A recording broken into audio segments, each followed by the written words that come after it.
And the capacity of this conference is actually full because it's fully booked.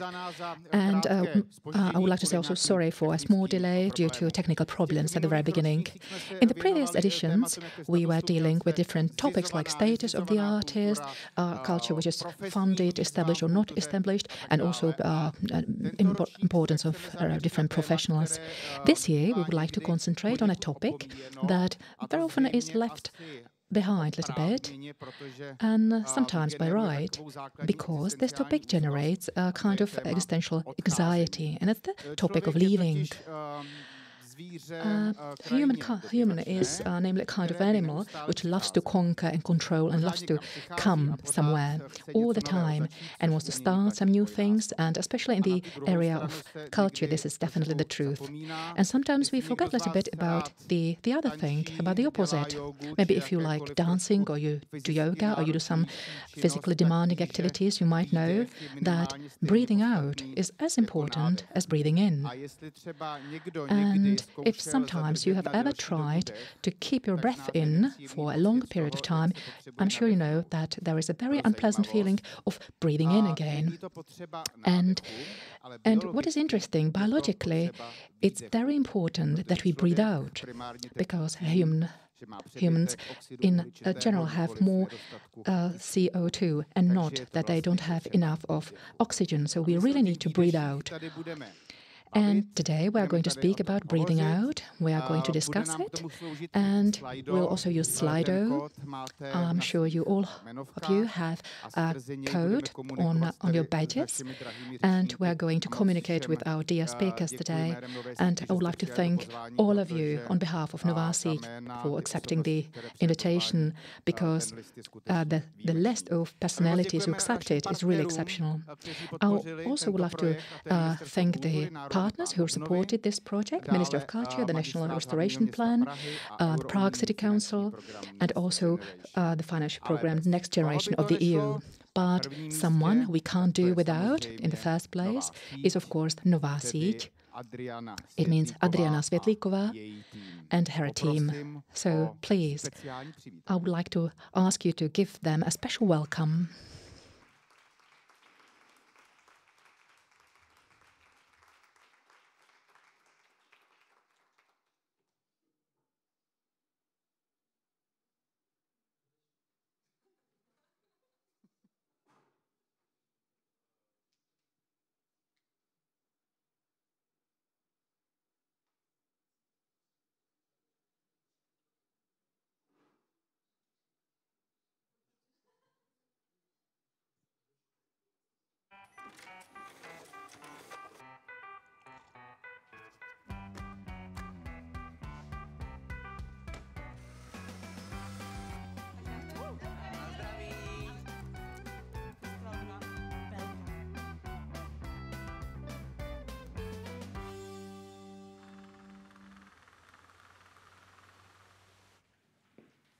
Dobrý, jo?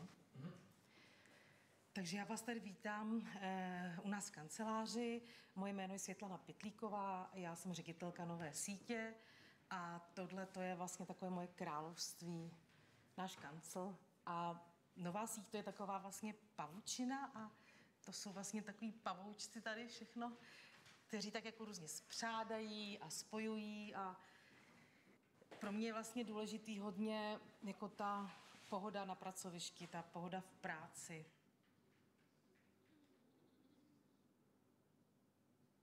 A tohle je Karel, můj nejoblíbenější kolega, pracuje tady už léta. Puf! A je to skvělé, jak nám to spolu dlouho funguje.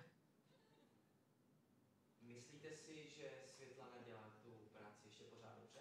Jestli tu práci dělá ještě pořád dobře?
Good morning. I would like to welcome you, all of you, at our conference. And I'm really pleased that all of you could arrive and that we are connecting. And this is actually our common network, a kind of safety network where we all are operating.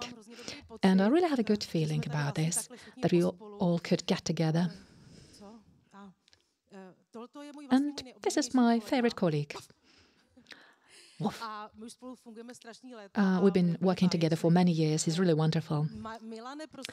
Milan, do you think this is okay? Do you think we are doing fine, or should we wrap up things? I'm not sure, Svetlana. Maybe we should open this conference at least? Yeah, I think so. Okay, let's do that. Okay, please sit down.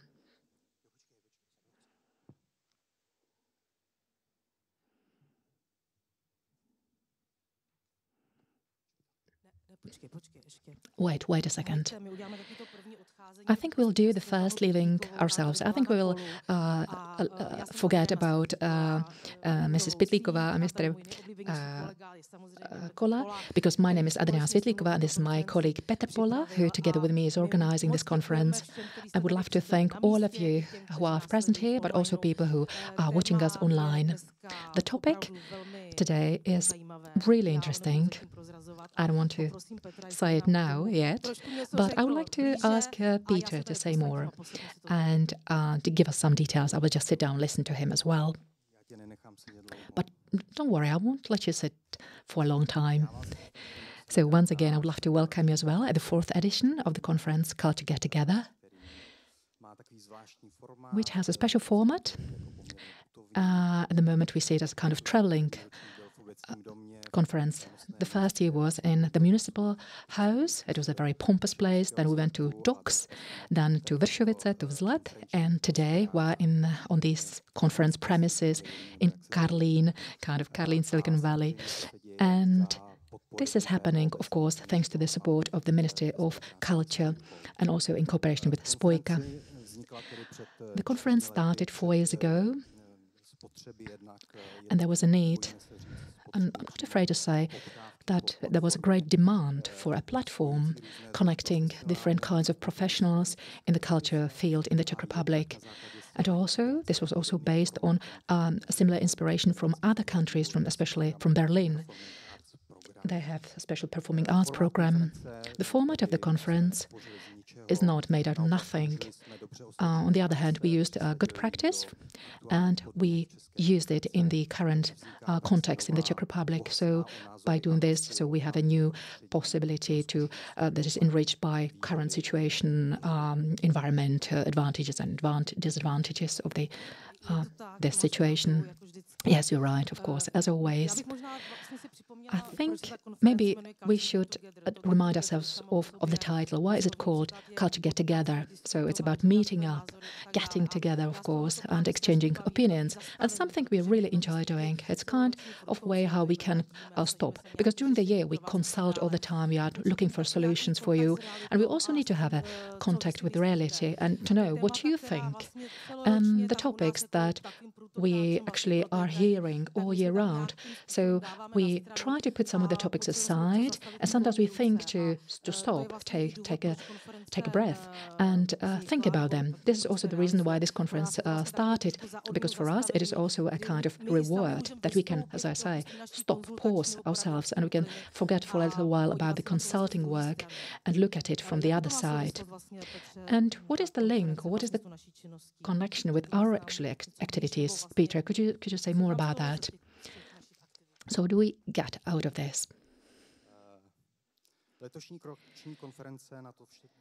This year's conference is a follow-up to all this, but at the same time it's also a little bit different, as you can already see. In comparison to the previous editions, we actually wanted to use one card. That's actually the secret message, and that's the topic of leaving. This time, the diversity of our environment will be reflected in one field. But this doesn't mean that the conference will be monotonous. That's actually not possible. if you just look a quick look at the program, if you look at the names of the speakers, we have here people from the institutions, but also from independent scene, from the public administration, across different genres and specializations. Of course, we follow the direction of Nová síť, and we focus especially on performing arts and related genres. And I think we can wrap it up now. Something I would like to add is that, indeed, the program will be very varied indeed. You have already seen it in your programs. We will listen to speakers, to real personalities. There'll be different presentations, but also we will have panel discussions. All this time you can ask questions through the app Slido and you can respond to what you will be listening to. And today, and that's something I would like to point out actually, for people who cannot be here physically, that even without registration you can come. At 5 o'clock there's my favorite program, Open Mic, which is a program of 5-minute short presentations, people that we address or people who signed up. And the topic of leaving is really close to them. And they want to tell you something. Peter doesn't want to talk about that, but it's something that is not without censorship, because very often we don't know in advance what these people are going to talk about in their 5-minute presentations. So really, I would love to invite you, and please come. You don't need to register for this cabaret and enjoy it. And at the end, or maybe actually a little bit more about Open Mic, because I could tell you who's going to come. There will be Dubravka Svobodová, Zdeněk Pecháček from Minor Theatre, Michal Lázňovský from Vzlet, Jakub Deml from Brána of Jihlava. There are some more people. Pavel Matela from Bohemia Farm Studio, Petr Dlouhý from Alta, and I can also name Marek Pokorný from Gallery. So that's a beautiful list indeed, and I think it's nice to be there. I would love to thank all the people who are preparing the conference, dramaturgists and production people, etc., because it was really demanding. And I would also like to thank Nová síť, this cultural network, because this topic actually started in our common meetings at the monastery in Želiv. And during one walk, actually, we came up with this topic and we thought, oh, this really resonates, this topic, and it's very tense. And we also made a kind of test. We tried to ask people what they think. Is it a theme, a topic that might hold their attention during the whole conference? And very quickly, we got a really excellent feedback, also very emotional reactions. So we thought, okay, let's do it. Let's open this topic, and that's what we've done. So I hope that the conference as such will bring you some answers to your questions, can give you some instructions how to do things, that there will be people who will talk about their stories or about their experience, that they might feel a kind of relief. And I hope also that the information that you get here, you can share further and disseminate. So I hope you will enjoy it and hope we will enjoy it as well. I want to say Petr, or alias Milan Pula, a lot. Also, I would like to thank to Mr. Šimek, who prepared this beautiful video campaign that actually brings different emotions. And we'll be looking forward to continuing with this topic during the whole year, because we are going to recycle it also during our whole season, during the whole year. So once again, thank you. And I would like to ask Peter to say also that he thanks you as well. So I also thank you very much. I'm really looking forward to our conference. Thank you. And we also thank you. Thank you for the opening words and for these welcoming words. I won't speak long now, but I would like to ask Marta Ljubková to come and take the floor. And I'm not sure if she should give us a lecture. No, probably not a lecture, but she will tell us about her perspective, about her perceiving of leaving.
Good morning. My name is Marta Ljubková. I'm dramaturge, and organizing of this conference asked me to speak about the topic of leaving.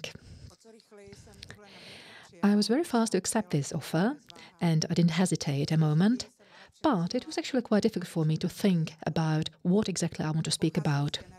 I come from a generation that hasn't learned to speak about themselves. We were used to speak about secondary literature and to use so-called plurals. My static was to say we all the time. And before I was accustomed to using academic language, it's starting to dismantle because I changed the university environment for practical art, but also because the atmosphere in the society started to change.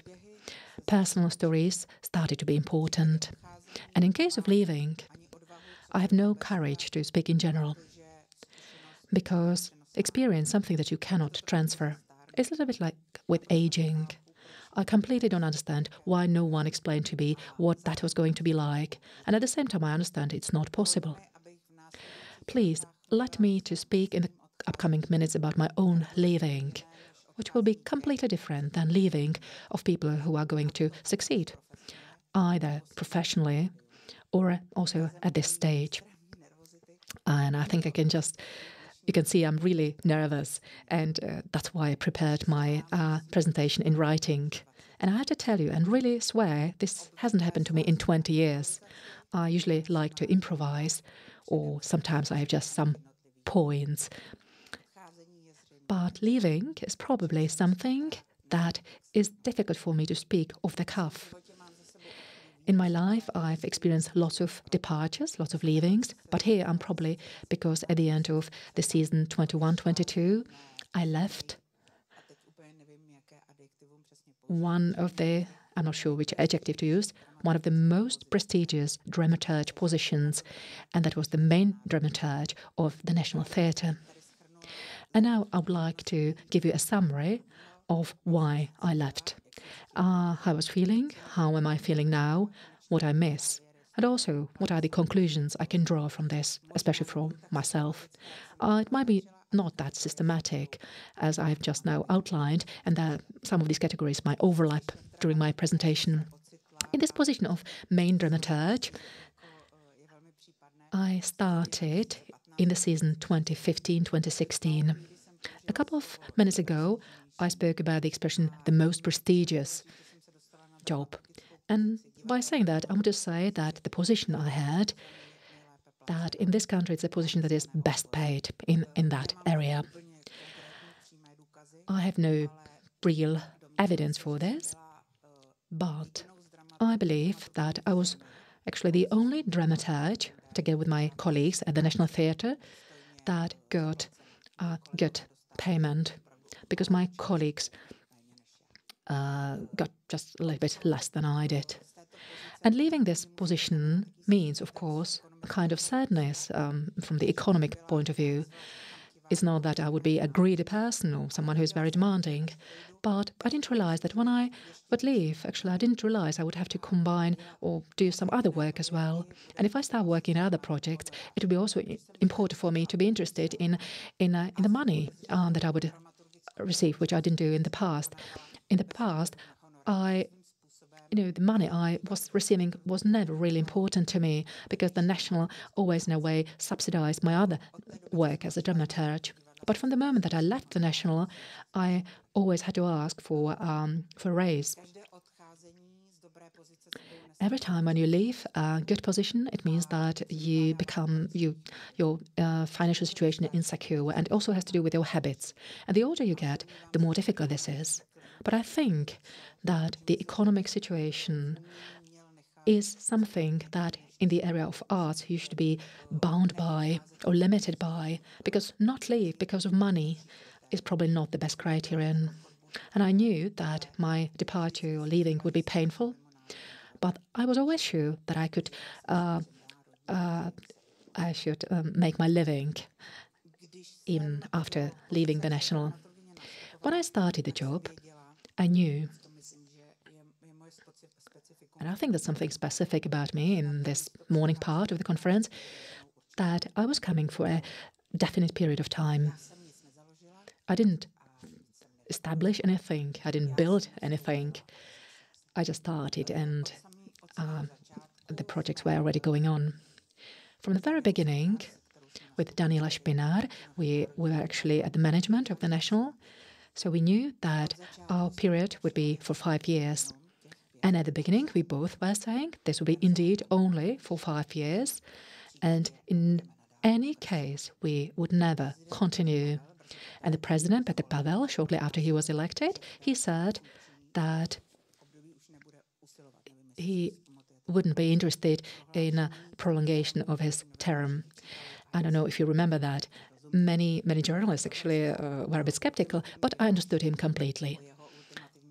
So it sounds a bit ultimative, a bit final. Of course, the journalists are more interested in the statements of the president than mine. But the reasons for me were really naivety. At that time, I was 40. Today, I might say that it was stupidity. But I thought 5 years, it's a really long time. So I can smile a little bit now. But the second reason was also that my own time is limited. And I had some inner need to use that time really well. I didn't want to get accustomed to something, get used to something. I didn't want things to become automatic for me. Because when you take up such a position, actually you start living more or less immediately when you start with a job. Every day your period is getting shorter. So you can broaden your activities, but if you look in the future, you see a wall. Your time is not a sea, it's just a pond. It doesn't make any sense to put salt into this water. Some people told me that this limitation is nonsense, and they were right. After 3 years, of course, we thought that 5 years is a really short period of time. And we had the impression that we didn't do everything, that we had a lot of energy and strength, and we wanted our mandate to be extended with another 3 years. So from 5 years, we wanted to stay for 8 years. And we thought in terms of energy and our ambitions should be feasible. But looking back now, after 5 years, it was possible that we did fulfill some of our goals, and we wanted to set up new goals for the future. But at the same time, again, looking back, I just can't not admit that actually we were a bit tired in a certain way. In our vocabulary, we had to delete the sentence, "It's not possible." But what was unpleasant a little bit was that after 5 years you do realize what is not possible, what is not feasible, and there are quite a lot of such things. And you end up in a position that you really have to work on that you don't give up, and that you move on. So for us, it was this period of 5 years, and we were just getting ready for the last 3 years. But at the end of the season, there was a big shake-up, and there was initiative of the students of the Faculty of Performing Arts. You don't have to hold up. And that was also the decision for us to finish with our work at the National. So we are talking about... Sorry, I would just say 1920. No, of course, it was 2021 in the summer, and we were dealing with ourselves and thinking, okay, what should we do now? I wanted to quit immediately, but Daniela and some other colleagues thought that would be irresponsible towards other colleagues in the theatre, and also because of the operations of such a huge institution. So that's why we said we would leave at the end of the season 21-22. So that means that will be the end of the 7th year of our mandate. We thought a lot about it. I think it was a decision taken with dignity, but for me it was extremely painful. There was a period of 10 months that I knew would be about leaving. We announced our leaving in such a radical way, and there was no coming back. We actually got rid of something that you, or limited something that normally you would have. It means to a little bit hesitate, to think about things for a long time.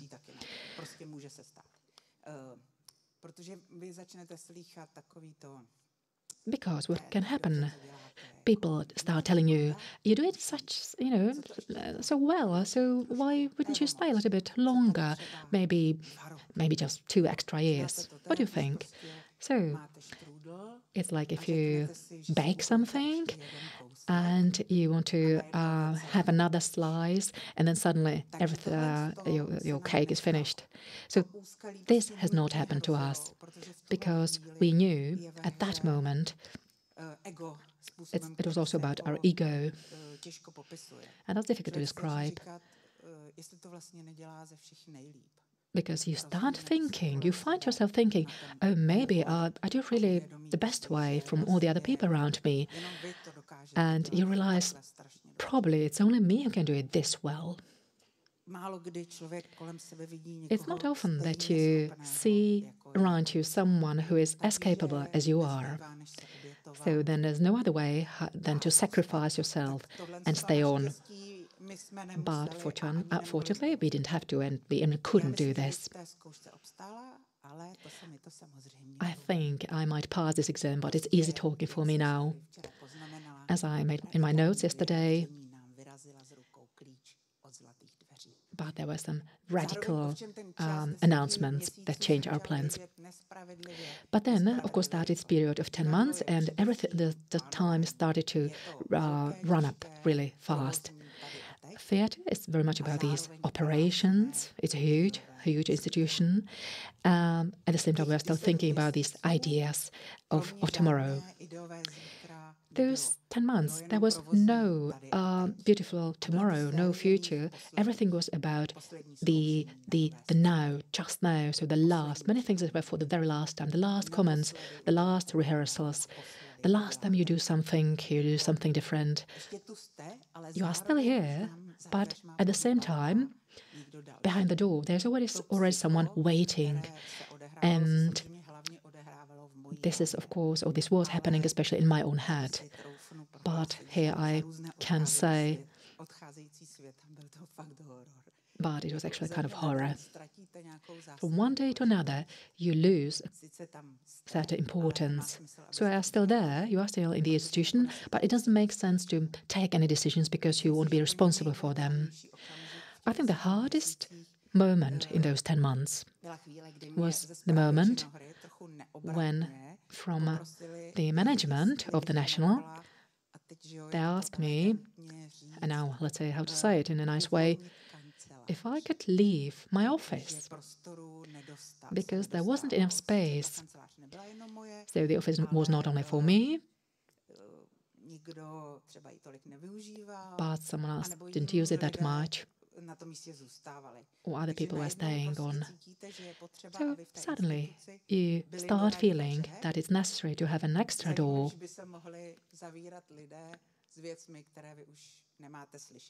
where you could close, and there will be people that actually you don't want to talk to anymore. I decided to leave or to move my things immediately. I moved my stuff in my bag, and I also had an empty notice board, and then I went working in some meeting room. Again, when I was going through my presentation, I tried to forget about this moment. But when now I start talking about it, then it's again a bit difficult for me, because it felt really strange. And I think the same way also other people had to feel. That's strange, because it's not always about the people the person who is leaving, but also about the people who are staying. I wrote down yesterday, a person is not a tooth that you extract, but it's a person who is not there. And I had the impression that I'm a tooth that is really rotten, that is really bad. And I wasn't the boss, and it was my institution. It was just a natural change of staff. And I think in the process or in the stage of leaving, for me it was almost a year. I think this is really difficult for both the people who are leaving and for the people who are staying.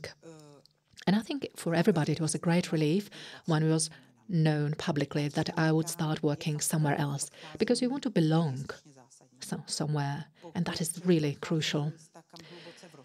If you are part of something or you are leaving place where you feel you are an integral part of. And that was the case in the National because there were lots of people who we brought with us. So, of course, I think it's impossible to do it without any pain. My plan was my decision. It was planned, but in spite of that, it was very painful. I was aware of the fact that many people might see it as a relief when I would leave, but still, it wasn't easy at all. I also realized that when you leave, there are also many things that are positive things, because there are new people, it's kind of the environment needs a kind of refreshment. At the moment, I'm not really able to go to the National. I don't want to speak about what's happening there, but at the same time, I neither need to hear that it's worse without me. No, it's not. It's just different. For me, an example for me is my mother, an example in terms of leaving. My mum, for many years, she was head of a municipal library in one district town. And when she retired, she left the institution. She also left the town. She cut herself off and she saw it as a beginning of a new beginning. And it was hard because she cut herself off from a place that she established. Now I'm trying to become. I'm probably becoming a bit emotional. So, but my mom now she works now in Prague. She started living in Prague. She does again very good work. She has a new boss who she understands perfectly because she had the same experience in the past. And she shares her experience that she had during her whole life, and she's evaluated for that. And I think this is important that people who are leaving, we should be able to use their talents and their experience. We should also think about if they have a place where they can go to. This is not about me, because I still have time to start something new. I don't need I'm still at the third, three-fourths of my career. I'm still fine. But as I've said, I've immediately planted myself somewhere else. I'm not sure if it's good or not, but it happened. I realized that I really need to belong somewhere. And this is a habit that I developed in a monstrous and laughed out, ridiculed institution. I realized I learned many things there that I need to use somewhere else. I need to transform and also make use of these. At the same time, I also had the feeling that I broke up with someone. It hasn't healed yet. It's not over completely, but I've started dating someone new. This is an experience that I cannot get rid of, and it's a kind of wound for me, and I will have a scar. It's not so wet anymore. But also, as you can see in my presentation, I wouldn't use an not disinfected item to touch the wound.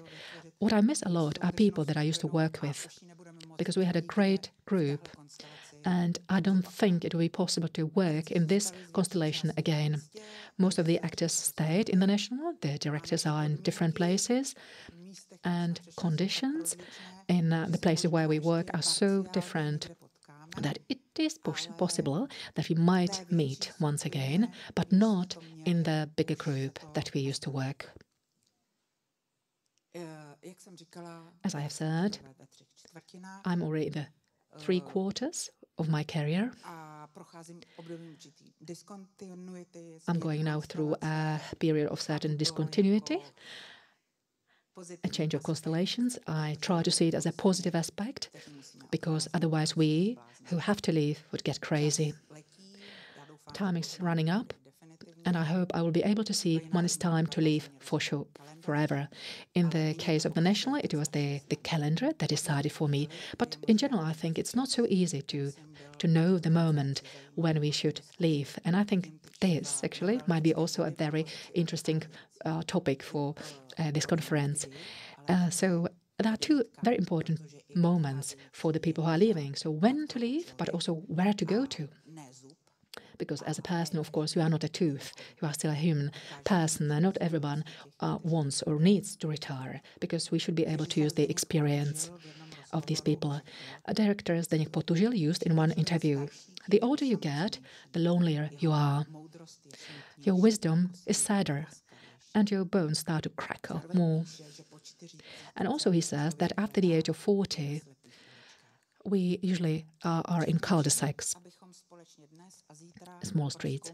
I wish all of us that today and tomorrow we can try to discover broad avenues where there could be some wild people in their 20s, but also lots of people in their 40s and very wise people in their 60s. I hope we all have something to contribute with, and I think leaving is an existential topic for all of us. Thank you very much for your attention.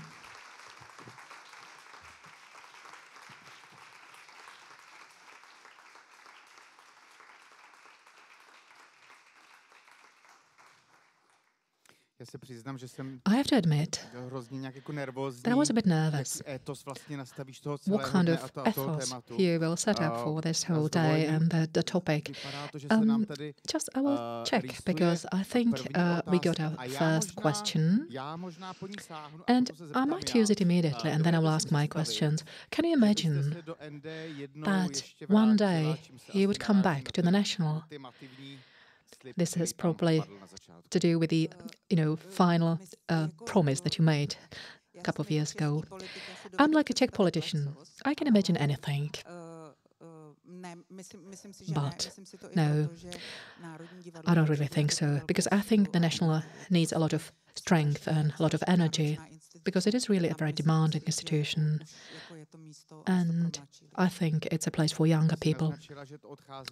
You have already suggested that when you leave, you always actually come somewhere, and it was possible to feel or sense that it was also somehow traumatic experience. And my question is, when there's something traumatic happening, you might anticipate a bit that in the future it might happen again. So my question is, are you prepared for a future leaving that definitely will happen as well?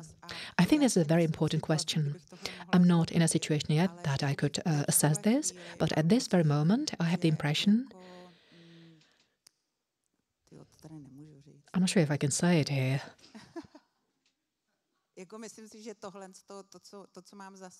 I think what I've experienced those 7 years, it was so intense that it will take me a lot of time to find something even stronger or more intense. I'm not sure if this is a way how to answer your question. Yes, you did answer it. Thank you very much.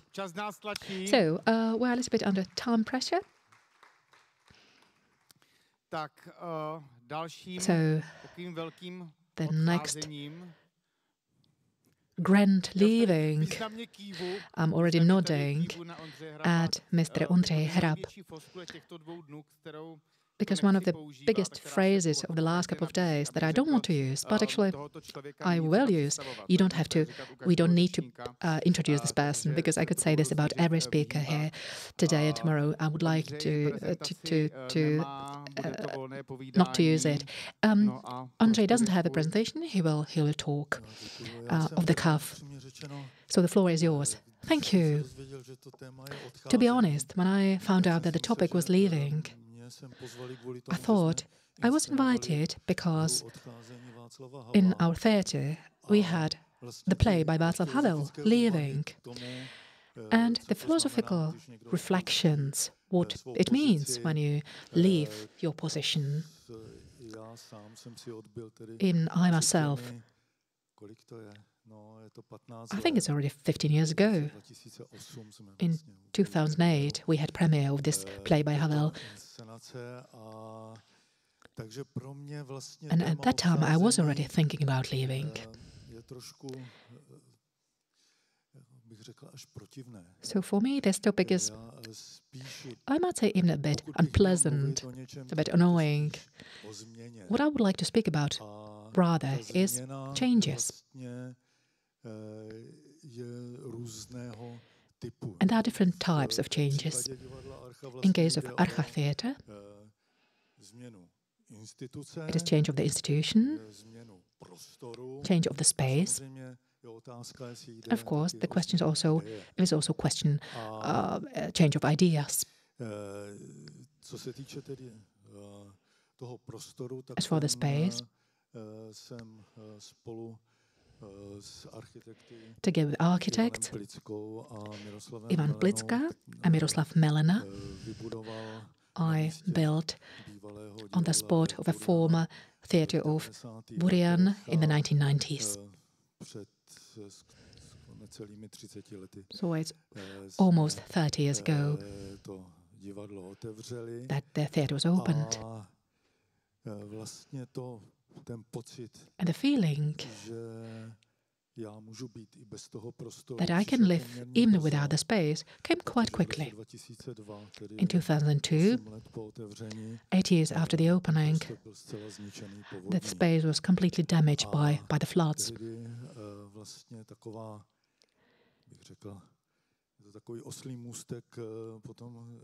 And there's something I would like to actually link or make a connection with the speaker who's coming after me. This is Ivona Kreutzmanová.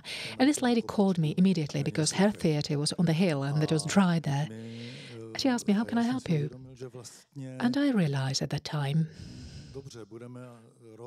okay, maybe for a year or two, we will need to rebuild the space. But at the same time, it's so important to keep the idea and also have a program. And thanks to Ivona, we managed to do this. Ivona offered us all dates, available dates, in the upcoming year and a half in her theatre in Ponec. And during this year and a half, we actually survived in a kind of emigration in Ponec and enabled us to continue our activities. But at the same time, in 2002, we realized that Archa is not only about the program, but also that it's a community, and that we are responsible to the community. And that what seemed to be the basic program at the beginning doesn't have to be the same 10 years later on. The idea in the space and in that institution was changing all the time.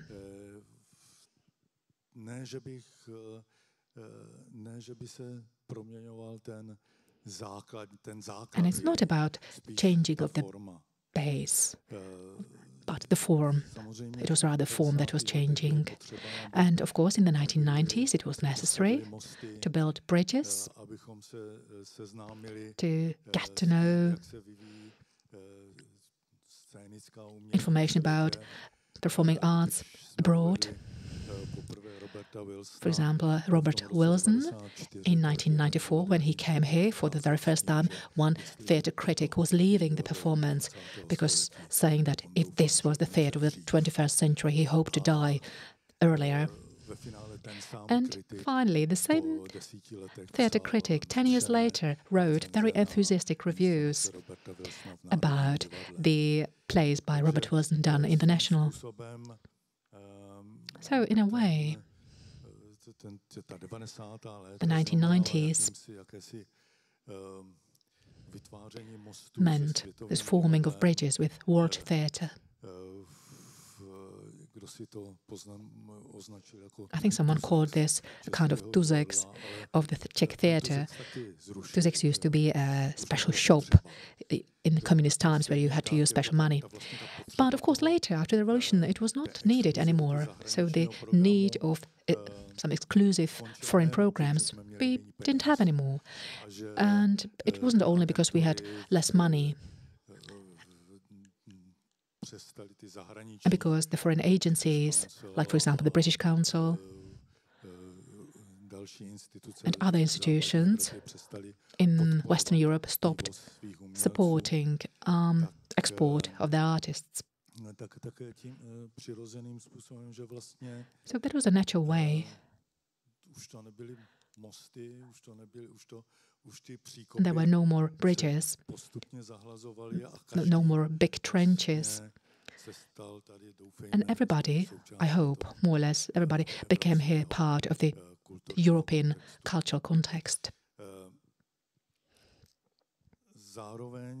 At the same time, there were also changes of the institution itself.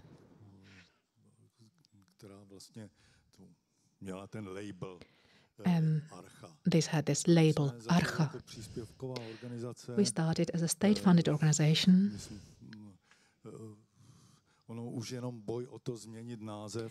And it was really difficult to change the name of the theatre from the Theatre of E.F. Burian. It was very hard. At that time, some politicians couldn't imagine that the name of a very famous director would be deleted from the map of Prague. But I didn't want every theatre coming to the space of Archa had to get into terms with the legacy of this director.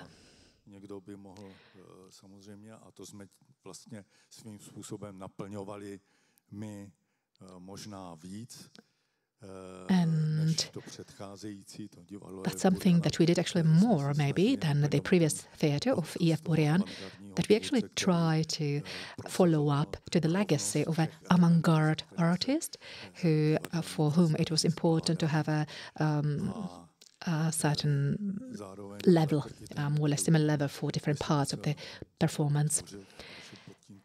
And I think everybody who would work in Archa, in the theatre that had this name, would have to deal also with the fact that there were some controversial plays that were on stage there in the before the Second World War. And so we later, as an organization, managed to change our status and also the functioning of the theatre. There were strange things. For example, some officials from the Prague City Council, they wanted to have their seats in the theatre because they were used to them. And suddenly, we told them, but we have no idea because we are changing the stage. So you might sit, the seats might be in different parts of the theatre. There won't be the same rows, there won't be the same seats. We cannot guarantee that you will have the same seat every time. It's impossible. Or, for example, another problem that some people couldn't understand was, for especially these clerks from the Prague City Council, couldn't understand that I had no door in my office. So they're really surprised. Where is your door? Why don't you have it? You should have it. We had a feeling, or I had a feeling, that it was also important to have this institutional change.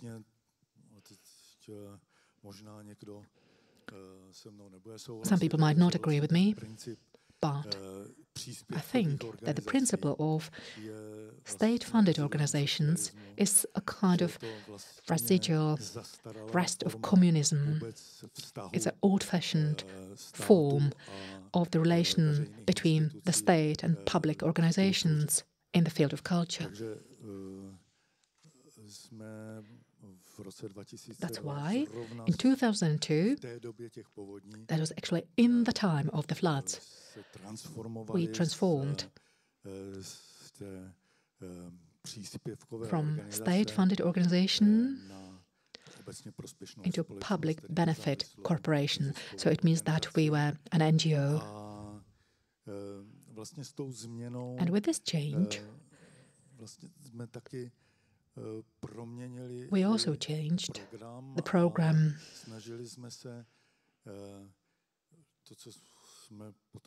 And we tried what we later called a theatre of social responsibility. We want to say that we are not responsible only to the public in general, but also to the community or different communities that we created around ourselves.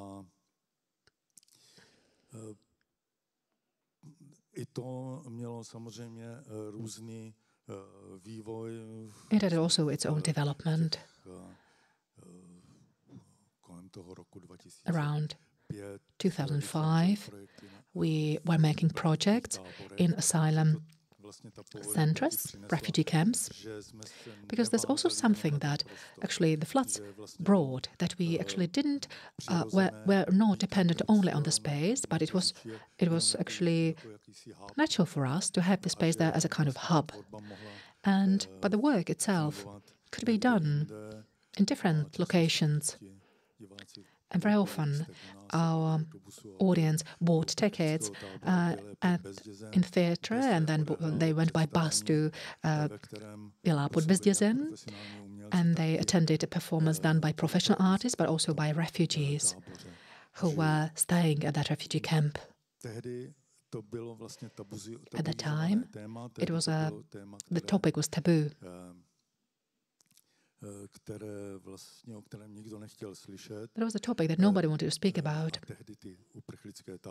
And the refugee camps were full. Today, they are empty. Many of them don't exist anymore. And the topic is important for politics at the moment and also decides about elections. So we were kind of ahead with this topic, and that's very similar like with the play by Václav Havel.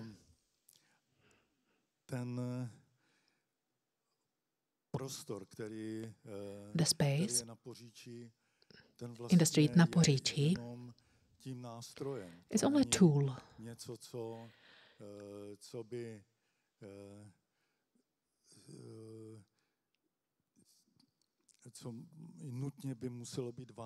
It's not something that necessarily has to be linked to the idea of archa. It doesn't say anything about the direction of the theatre. So in a certain moment, I decided to do just a certain segment, certain part, and that I would like to continue only in one direction,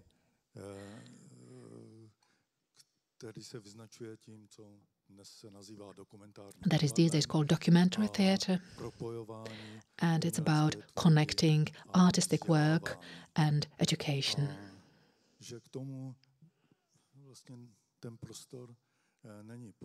And for doing that, we don't necessarily need the space.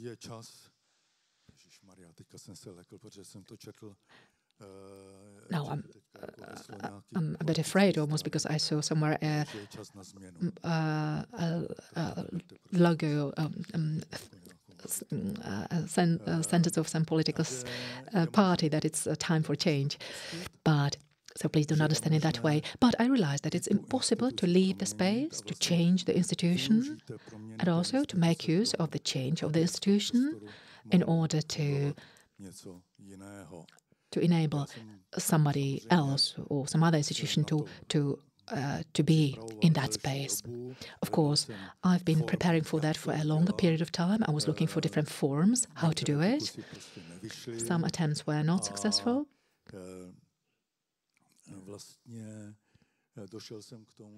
And I came to the conclusion that the change must be radical.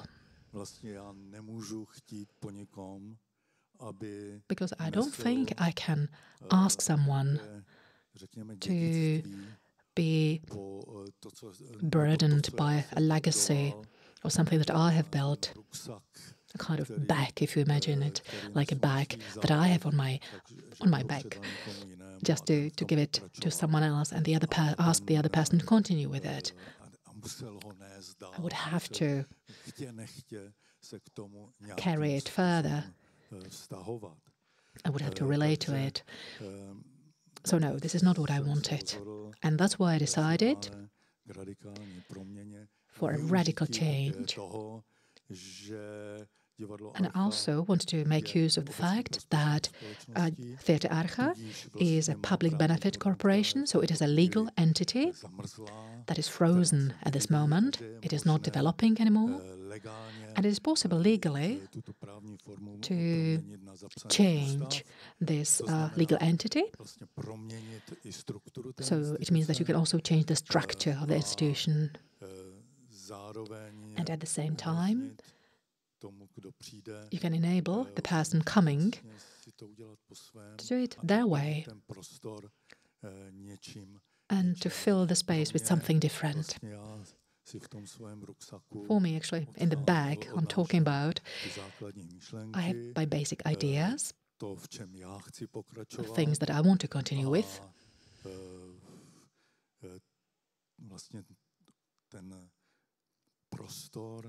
And the space and the institution, I would like to leave to Štěpán Kubišta.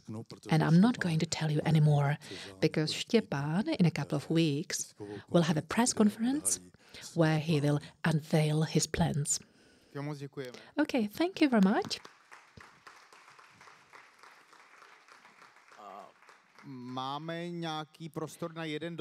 think we have time for one question. Is there any question on Slido? No, not at the moment. Oh, well, I think we do have. Yeah. We can see one question. Does the end of Archa mean the end of your professional career? But I think you've actually mentioned that already. But could you be more clear, please?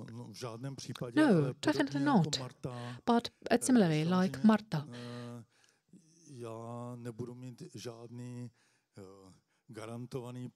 I won't have any guaranteed income. I won't have a contract. We established Centrum of Documentary Theatre, and that will be funded from different grants and funds, but I won't be an employee of any institution. So there will be great insecurity, but I'm looking forward to it. So thank you very much. Thank you once again. And now I would like to ask Roman if he could take the floor, and after that we will have a short break. Good morning, ladies and gentlemen. I'm really happy that I'm here and that I can say that I'm leaving. It is really a great situation. And I hope I will continue meeting up with you. When I got the offer to speak here today, it was actually part of my own leaving. And I thought it's a nice moment to be clear about it. And I thought when I'm speaking here, then I might be thinking or think more about it myself and about my position. I would like to thank a lot to Marta for something that she has said, because I'm also from the generation that has never been prepared, not even by my parents, for the fact or for the situation to speak about their own emotions. And I wasn't used to seeing myself as anything different than a kind of institution. I was always someone who was a part of some institution, had some certain position. And I think I had the feeling I lived in public space, but actually I didn't know that I had to think about myself as well. And of course, later you get to that.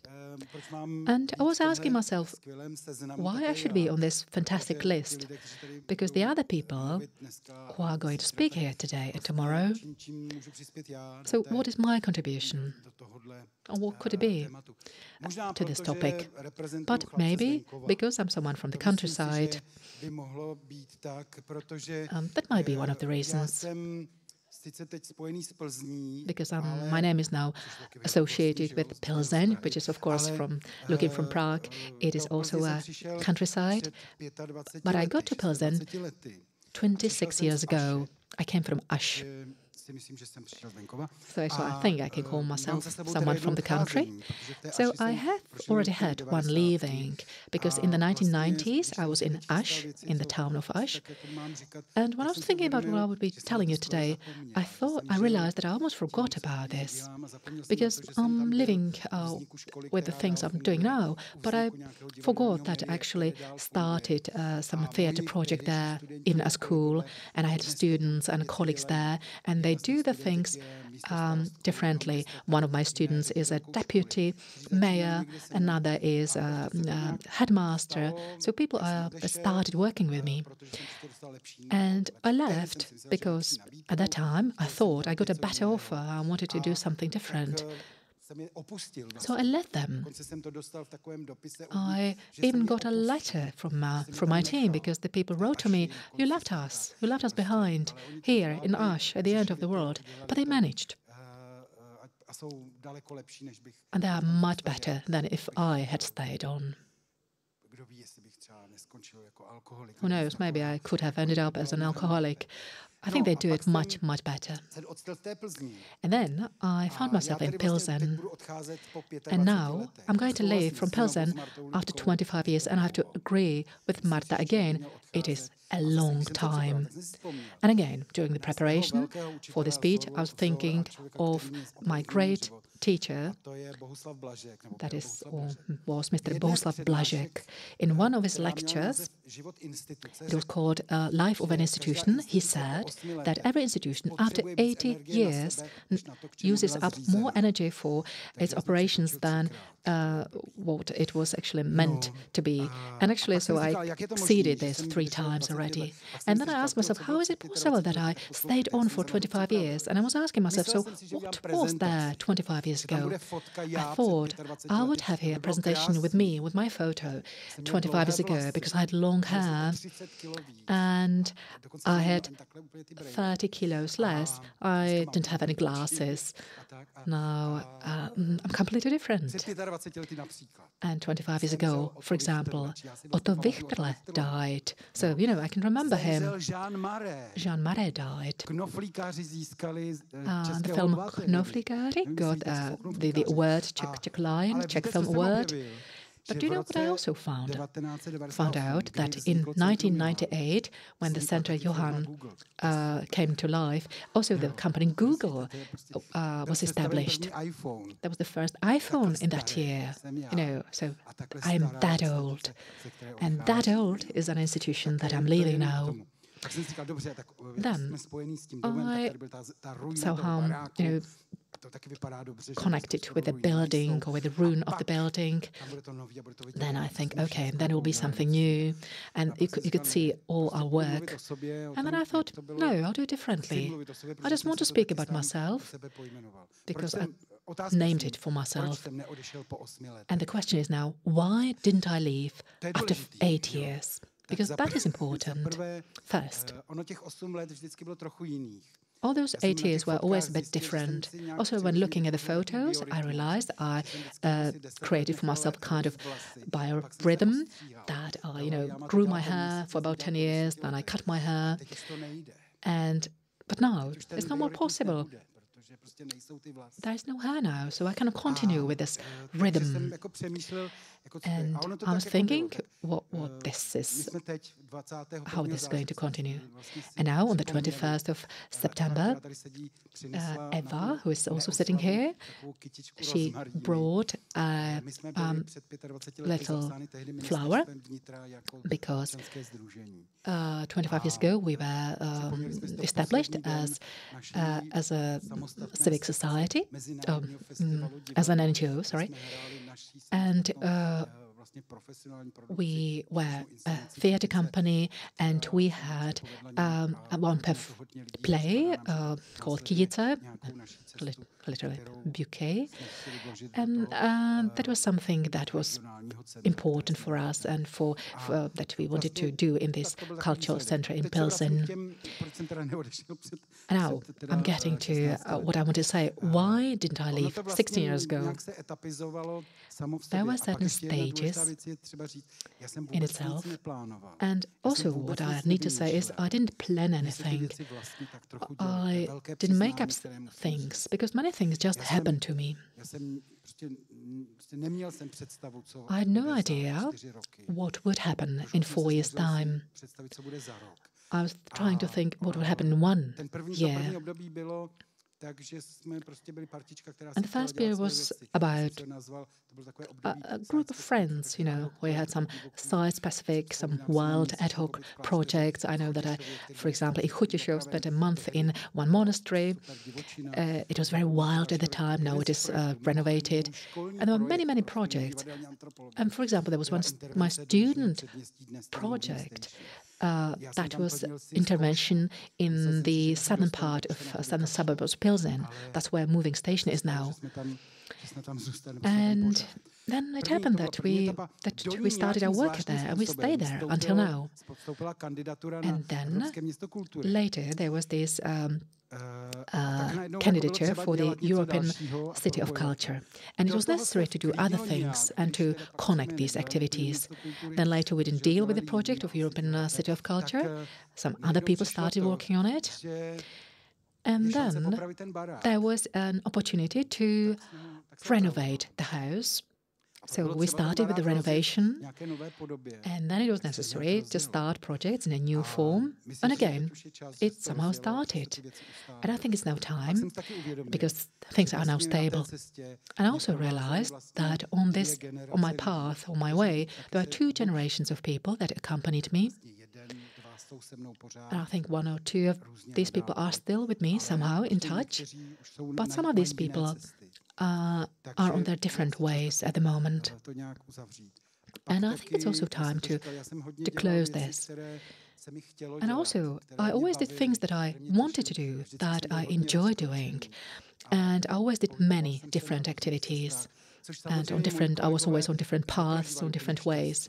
And not all my colleagues were happy about that, because sometimes I was not in a place where they needed me. And sometimes I just needed to be in a different place than where they wanted me to be. So sometimes there were some tensions. But still, I had a lot of energy, a lot of strength to do this. I think excellent at using public transport. And then suddenly there was a moment that it's no more possible. Either there is no train connection, or maybe you find out that you really need to have an eye surgery, even if you are working on a number of things at that time. And then I think so there were many of these things happening. And then there's one last thing that I want to mention and that I want to say now. When Svatopluk Czech got a big diploma when he was 50 years old, then they addressed him honorable old gentleman, something like that. And I realized this is something I've already missed. So I think I should be preparing for becoming 60 sometime soon. And I think we should realize that we don't have so much time left. An average Czech man lives up to 70 years. So if I'm lucky, I still have some 20 years of kind of life ahead of me. And I think I should do something that I didn't manage to do because I was busy doing the things I wanted to do. So now I should find out what I want to do, and I want to focus on that, because I haven't been really successful at this during my life so far. So this is my story. Actually, literally, I need to catch my train now, because it's leaving very soon. I'm not joking, because at this moment, my students are in Hradec Králové. They are there on a project that I actually came up with a couple of years ago. So they are there, and I must be there with them. So thank you. And they're happy that I could contribute today with this presentation, which was maybe a bit unbalanced. And I also would like to say that this is something that I'm related to. And I'm also happy that I can contribute to an institution that has a certain economic base, has a certain space, has its team that can work independently. And my life, my presence there is not easy because the world has changed. And I'm from the generation that managed to graduate from 2 university without using a computer because we didn't have it. I think almost nobody had it at the time. And now, these days, I'm not going to learn the new systems anymore. And the very last thing, and sorry, Marta, that I'm actually relating to this as well, an example who is for me in terms of leaving is Mrs. Šárka Havlíčková, who is one of the founders of Nová síť. When she left Alfred ve Dvoře, she left for sure. She lives in a different place. And I think actually that's the way it should be. In order to be able to leave, you really have to leave. That's it. Thank you very much for your attention.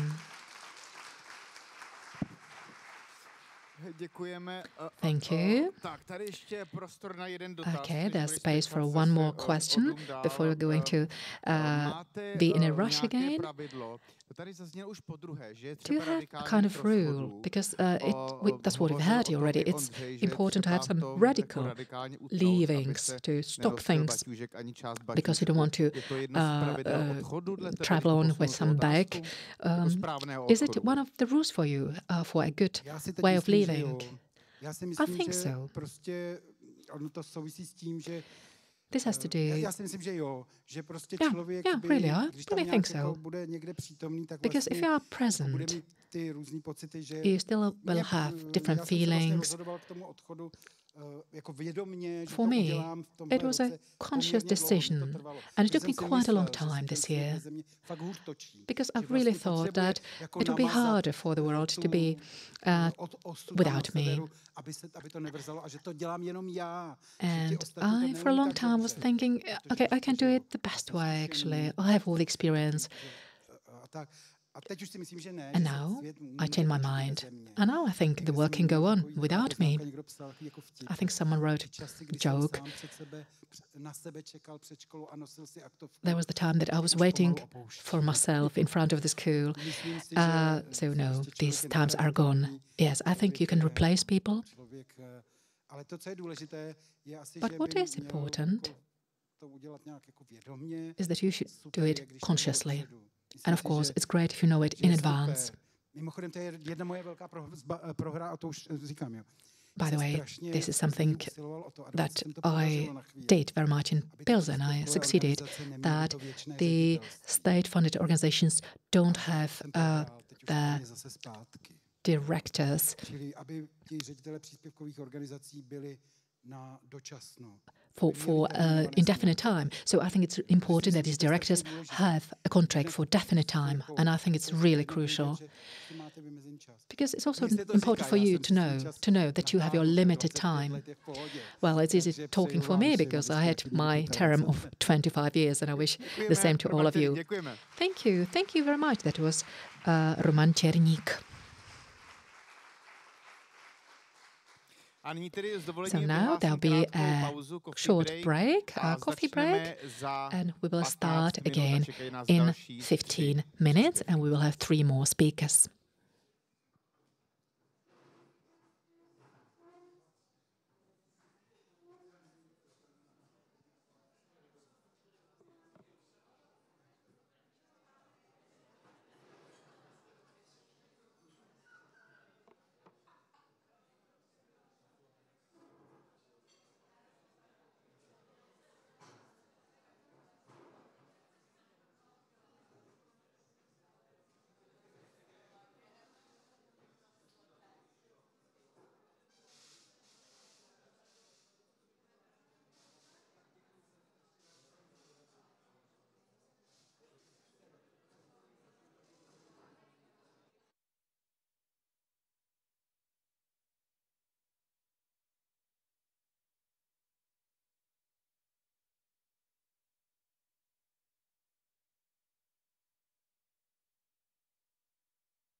Dámy a pánové, budeme začínat. Ladies and gentlemen, we are just about to Máme před start. sebou ještě náročný program. We have a demanding program ahead of us. Takže já s dovolením vás takhle budu časově So, if tlačit. I may, I'll push you a little bit in terms of time. There are still three presentations.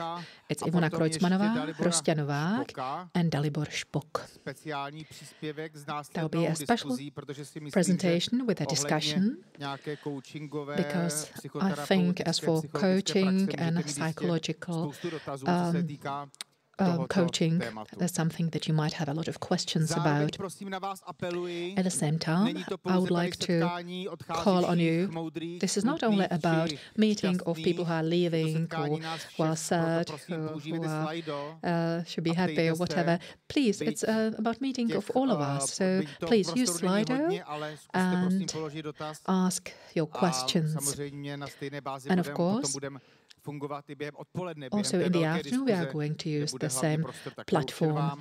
There will be a big discussion, and you will also have space and possibility to ask questions through Slido. So enjoy the conference. Now I would like to ask Ivona. I think almost everybody is now sitting. Ivona, can I ask you about your experience, about your perspective related to leaving? Thank you very much for giving me the floor. I have to admit that when Adriana sent me the invitation, my first reaction was, and the psychiatrist who's coming after me, can we make use of him? Because I think that's quite important. We have had a number of really interesting stories here. And I'm not like Marta. I didn't have the opportunity to sit down and write down my speech, because usually I only write down things in bullet points. I usually try to react to what I hear. And I have to say that today, when I was thinking about the things I have in my head, I think my position is a bit different from the other speakers who were here before me. I think I was thinking more about really radical leavings that could mean a certain risk to the places where people had to leave. I was thinking about Dušan Pařízek, who was a phenomenon of the Czech theatre and who was forced to leave. Another situation, Eva Blažičková in Duncan Center, because that was a lady who didn't actually have someone who could succeed in her position. And then it was a handicap for the constitution because there were other directors who were just put there. And I think this is one of the differences between the public sphere and the independent sphere, because we can be prepared for unexpected things and we can have a certain continuity. It's not easy at all, though. And for the first time, when I asked myself the question, who will come after me, that happened when I was invited to a meeting in Indonesia. And we were asked to speak about our experiences, about what can be done in the independent scene. And I started talking about how I organized a festival, how I managed to set up a platform and establish a theatre and a studio, etc. No, it wasn't there at that time. And I thought, this is really nice. And we have all these international projects, Creative Europe, etc. But the people there were asking me, but of course this is not possible, you cannot do it. It cannot be done by one person. And at that time I realized, indeed, this is not possible, because if I want to leave, I had to divide the work among different people so that the projects can continue. And when I look at it now, I think after I turned 50, Roman mentioned it here already, I decided to hire a professional coach. A coach who might help me setting up a professional project for change. Something that I've been working on for about 35 years, that my work needs change in management, also in strategic management, and redefinition of all the activities that we do. The thing with coaching is that you start working on this project of change. I'm not the only one. I, for example, attend different meetings, for example, breakfasts with business women, because I'm really interested in knowing how they work with startups, how they prepare for the changes, and what are the good things and bad things about that, what are the successes and failures. And I started before COVID. I had this managerial project. I started working on it systematically, and then COVID started, and that was a big shock for my activities temporarily. At that time, I realized there are things that I can delegate, and there are other things that I'm not able to delegate yet. And I think suddenly you are in a situation that a change of the project of change must come. There are a lot of people who are leaving. There are also many people with burnout. That's very common in our area. And there are still a lot of new people. And I was thinking if this project of change should be really radical. So, okay, I'm going to retire in 3 years, so I'm going to finish everything. I leave it over to my successors? Or should there be a kind of system? Should there be some continuity and some direction? At the time, I'm rather tending to choose for option B, but maybe sometimes I will find out that being radical is, in some situations, important. At this moment, I'm not really clear about that, because I don't want to make an end to my activities of 35 years. On the other hand, the workload or the operational stuff that I deal with every day actually limits me and limits us to thinking strategically. So I realized that a theatre that also exists for some 25 years is the same situation like with the Roman, because in 1998 we signed the contract for the theatre Tonec.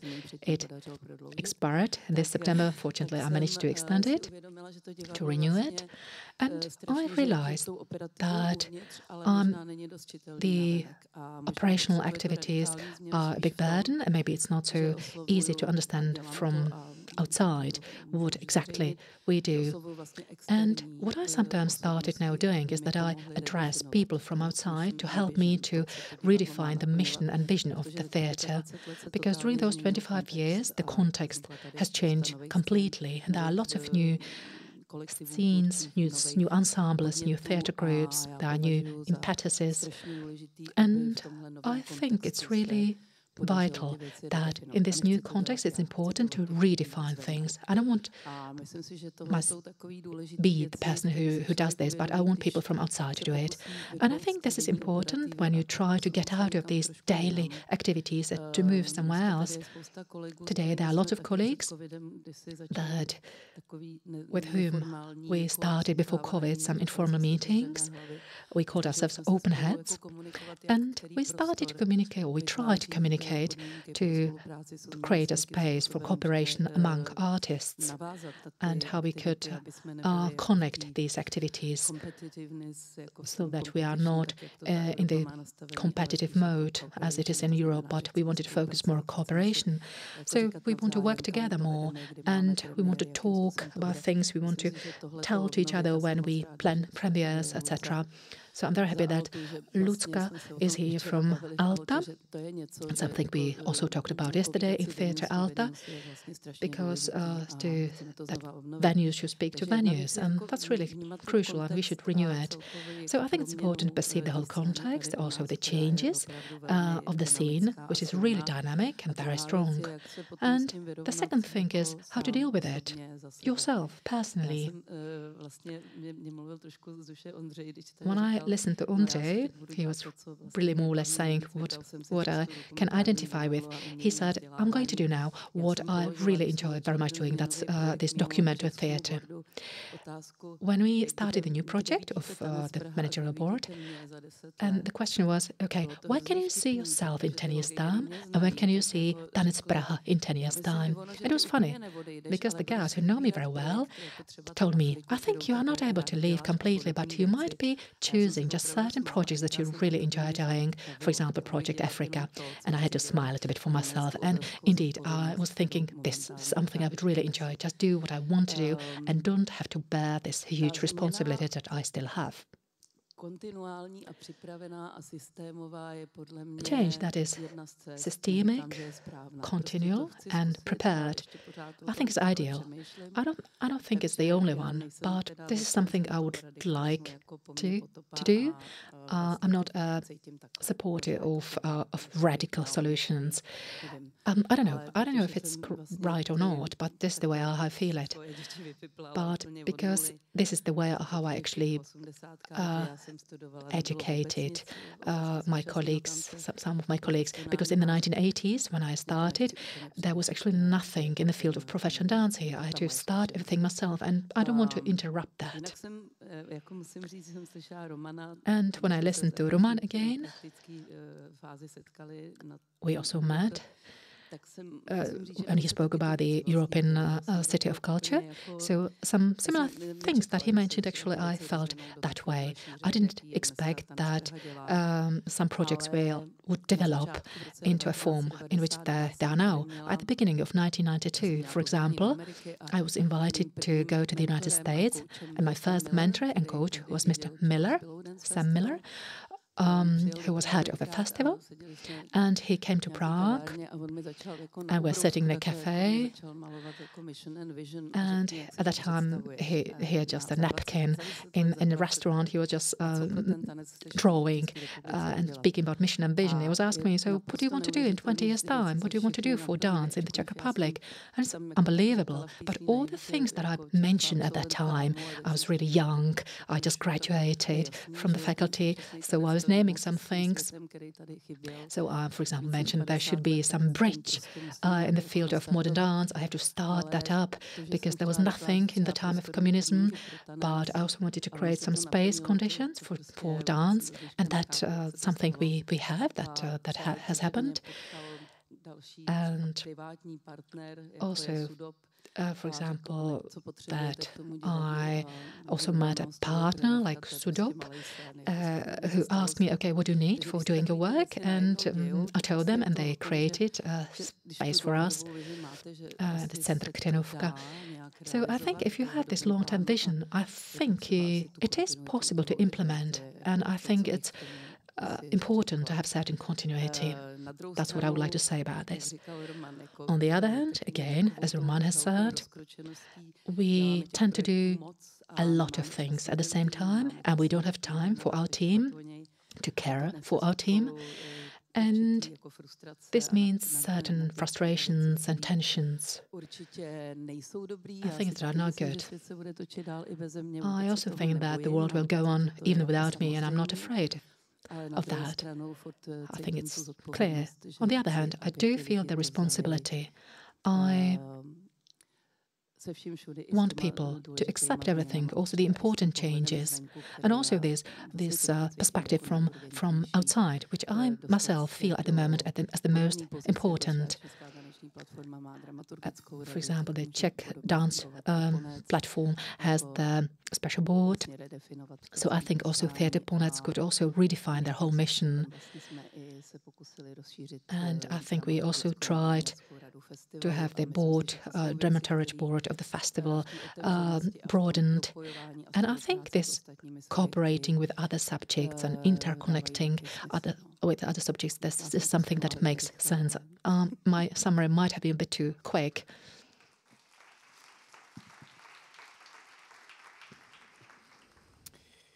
Tady Anonymous otevřel strašně podstatné téma. Anonymous has opened a very important topic here.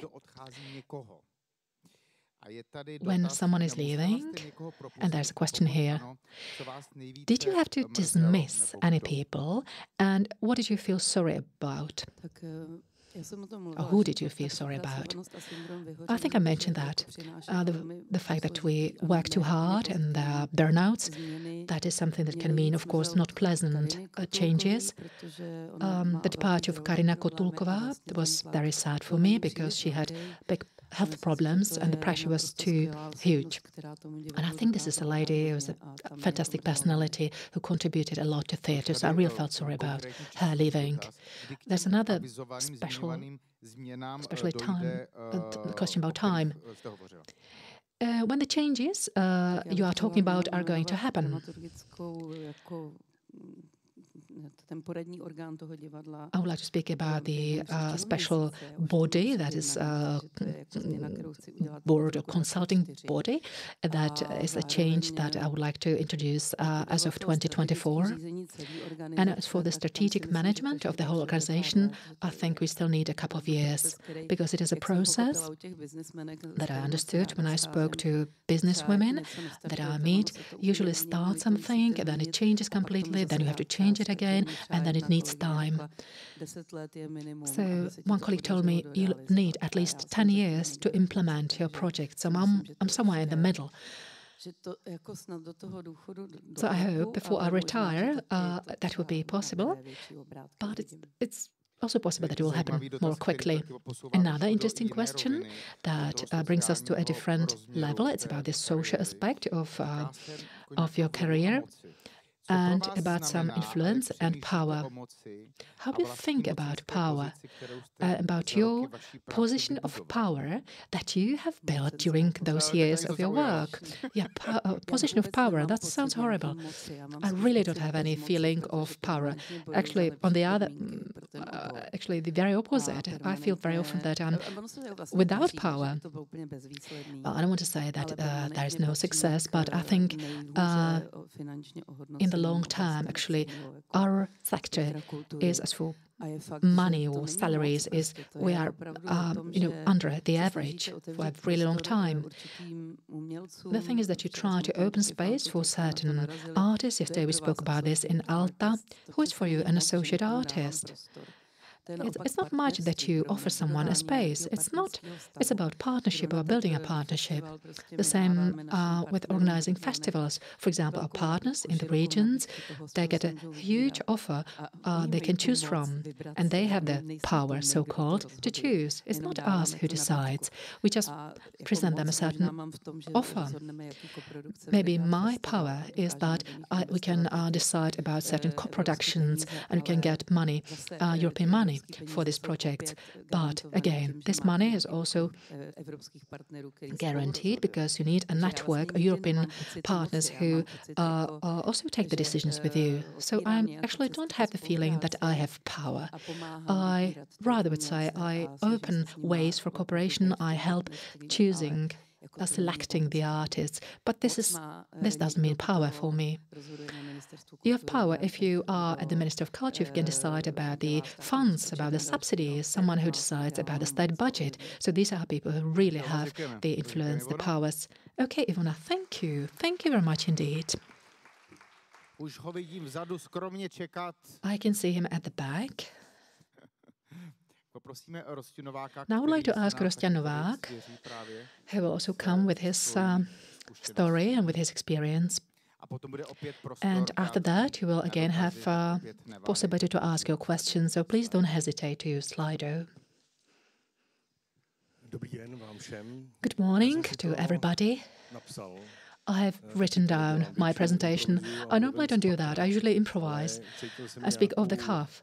But this time I felt a kind of load or heaviness of this topic of leaving. That is very personal for me in the last couple of weeks and months. And the way that I wrote it down helps me a lot to answer many questions. The possibility to take part in this conference, Culture Get Together, came at a moment when I myself was using the word leaving almost on a daily basis. I wanted to thank for the invitation because thanks to that, it's possible for me to formulate, to review and also maybe to find answers to questions that I was asking in the last couple of days and weeks. Am I able to continue in the leading position of our theatre, of our ensemble? Shouldn't I leave? Shall I be leaving from different roundtables about different topics that I've already heard, something like that? Has anything changed? I have been there, but has anything listened to me? Has anything heard me? And also going to different meetings and with the feeling that it takes me a lot of energy, and leave from different meetings and realizing that there's so much talent around us, but is anybody really interested?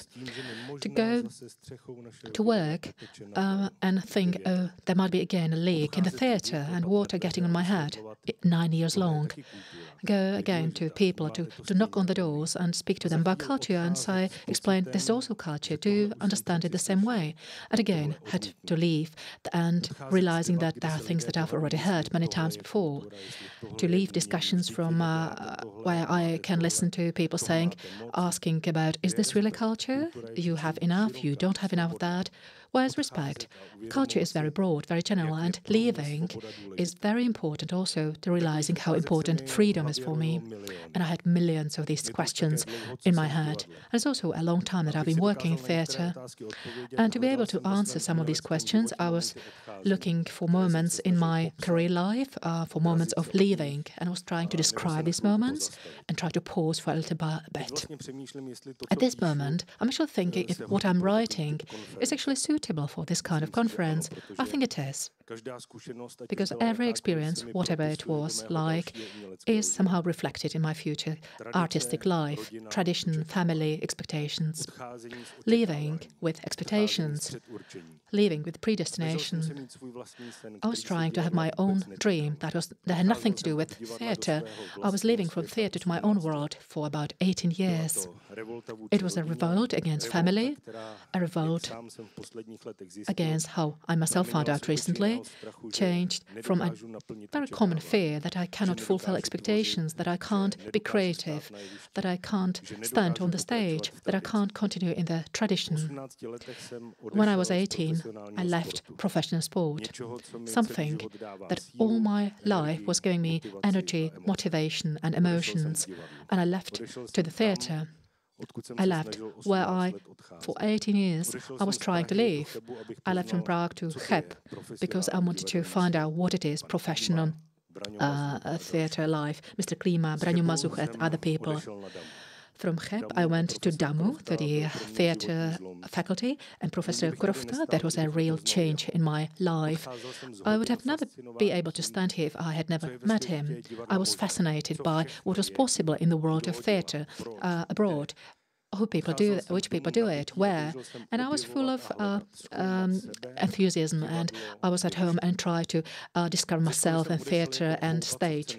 I was a kind of sponge at the faculty, and I wanted to soak up different things. And this happened in Archa, in Minor, in the National, in Klitsperovo Theatre, Theatre Drag, in a theatre in Celetná Street, in Ponec, in the Prague City Theatres. And every day I was enjoying the moment of crossing boundaries and discovering myself on the stage. I was inspired by every other micro world of different theatre or different ensemble. And I was also leaving every day, realizing that I had no idea how long this would go on. And I was leaving because I was realizing that if you want to be creative, you can't stop. Why? I was a freelancer. Illness, injury, or just the thing that maybe at a certain point you are just not suitable for any projects that is being prepared. This all had an impact on your future. There was this feeling of insecurity because you are not sure if you can offer anything interesting to potential directors and other creators. So you had a lot of doubts about yourself.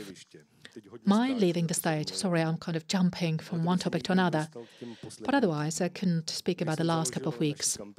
When I founded our company, Cirkla Putika, we left the home stage at Theatre Archa and we were suddenly alone and independent. We were not prepared for this. There were minimal support, financial as for space. We had to practice in our free time, after work, in the winter, in snowboard clothing, think we're in some special hall where it was freezing cold. We had lots of injuries. It was very painful, but we were happy because we were doing something that we really enjoyed doing. And that was great. It was fantastic to experience something like that. And after every performance, we are looking forward to the next performance. And 15 years ago, we are leaving from theatres where they had no space for us, no money, no time, and very often no interest. And finally, I left something that I was dreaming about. I left the stage, but that wasn't possible.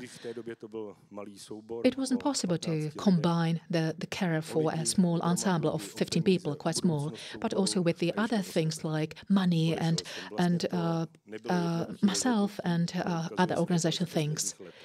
It wasn't easy at all, because now I can see that I miss many things. We left La Fabrica. We left because we wanted to have our own space, because we wanted to create as freely as possible. We went to the space Jatka Slaughterhouse because it's not really our own space. The building is not ours. It never was. It's not. It never will be. And we left, and the magic started to happen. And that was not only for me, my colleagues, but also for the public. We managed to set up the theatre with our own hands, also thanks to our friends and family who helped us a lot. The theatre was open not just for us, but also for dance, for theatre, for circus, for multidisciplinary activities. And then suddenly, cut, there was COVID. We were going to work, and it was for us a kind of island of freedom. Each of us, each of the artists and member of the company, everybody who was building something up during 10 years, we were leaving because we had a great responsibility, not just for ourselves, but for something that we dedicated a big part of our life to, culture. And we tried to keep alive not just our own people, but also to enlarge our company. After that, we went home very tired, exhausted. There are lots of projects. We had more than thousands of artists. We had more than 70 projects in open space, online, and also on the stage. We are leaving. We are exhausted, really tired, but we were sure about the sense of what we are doing. And we were leaving to a world where many things had changed in the meantime. And we were leaving from a theatre building where we didn't mind that there was leak, there was water, that there were 16 degrees in the winter and 40 degrees in the summer. We are so grateful that we had a space where we could create a venue, all of us. It sounds like a cliché, but there were not only the artists who took part at these projects, but there were lots of other people related to theatre who were involved, of course, in these projects.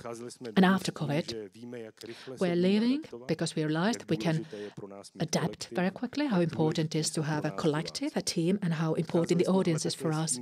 But we are also leaving because we wanted to plan.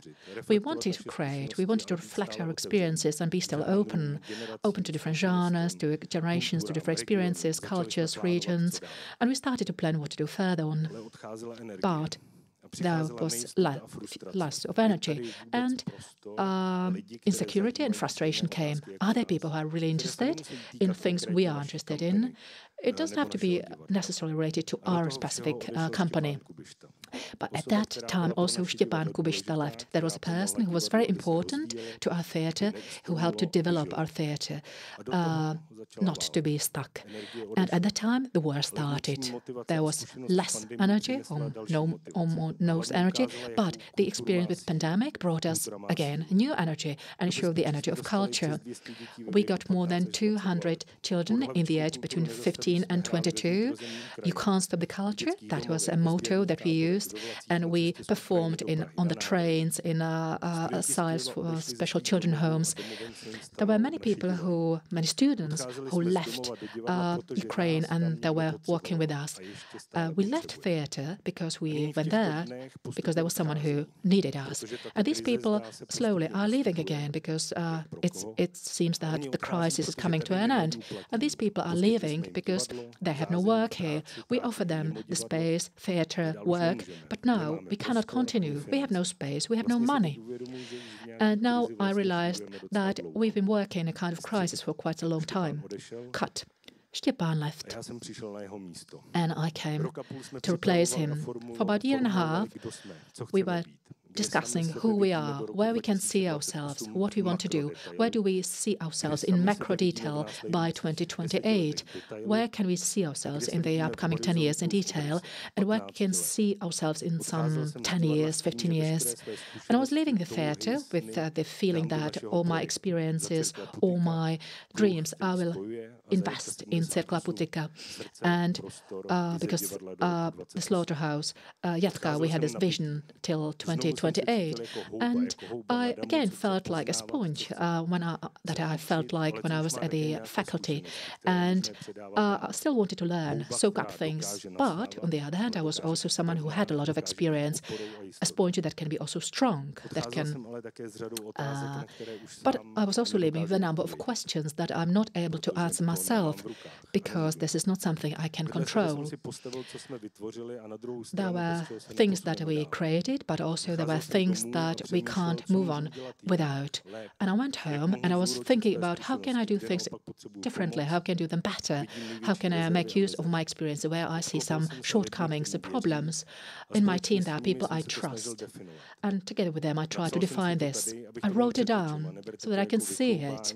This is not bragging about what I'm talking about, but this is just a complex of things we are working on.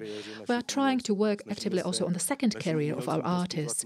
We try to give them the best medical care, not only acute but also preventive care. We are trying to stimulate children to move. We have lots of projects, Project Booster, for example, for marketing, for production. We also try to offer our theatre to residencies, foreign and local. We also try to offer the space to different regional, local, international companies.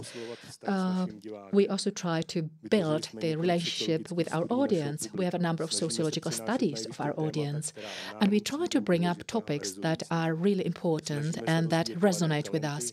We try to develop young talents. We have this Young Blood Crew project, and we try to have multiple source funding. We try to have space for research and development, and we try to cooperate with directors from abroad. Tilde Bierkos, Maxim Kumaron, Daniel Gulko, Truček, Kapetenas, Mayer, etc. We try to speak to other people who cooperate with us. We try to talk about sustainability. That's what we are trying. And not only that we are trying, but 99% of all the things I have mentioned is really happening except for sustainability. I was leaving every day thinking that the sustainability of our theatre is kind of nonsense. The whole building is in a really bad condition. And if you come up with topics for making the situation better, it's useless, hopeless. If we talk about the situation of us, people who work in culture, under the conditions that there are in culture, this is quite similar like talking about the building where we are. It's somehow expected that we will always manage. In the Czech Republic, and now I'm talking about the genre of new circus, if you compare it to Canada, France, Finland or Belgium, there are still really beautiful projects coming into life. There are lots of new talents. Our culture is being exported abroad and there is a lot of interest for that. And for me it's kind of alibi, because you will manage somehow every time. And that's what people rely on. Well, what you mean is you have audience, you have space, you can create, but not me and not my ensemble. We have not just graduated. We are not at the beginning. We've done a lot. All those 15 years, was that just a dream? So why do I have to prove something every year? Why don't I have certain security for at least a year? And some people tell me, well, but you have a funding for a couple of years. That's true. Yes, but we have a contract for the building just for 1 year. We are a kind of mix between repertoire and specific program theatre. For example, last year we had something like 100,000 people who saw our performances, and then some people tell me, oh, but you're actually mainstream. What is mainstream about? A 6-hour performance, Black Woods, where I played with my father. What is mainstream about that? Why, after 9 years, nobody tells us we don't want you here? Or yes, we want to, but something specific. I don't want to leave all the time and again from the same meetings with different people, because the clerks or the officials never exchange information about themselves, for example, about our projects that are 9 years old, about the renovation of the building. And this is kind of balancing on the edge. Am I doing it well? Am I doing it wrong? If I do it wrong, there is no audience. If I do it well, then after 15 years, at least I have a certain security that I know where I can work next year. A couple of years ago, Dušan Pařízek left after he built up a really strong scene ensemble in theatre comedy. He left abroad. And what happened?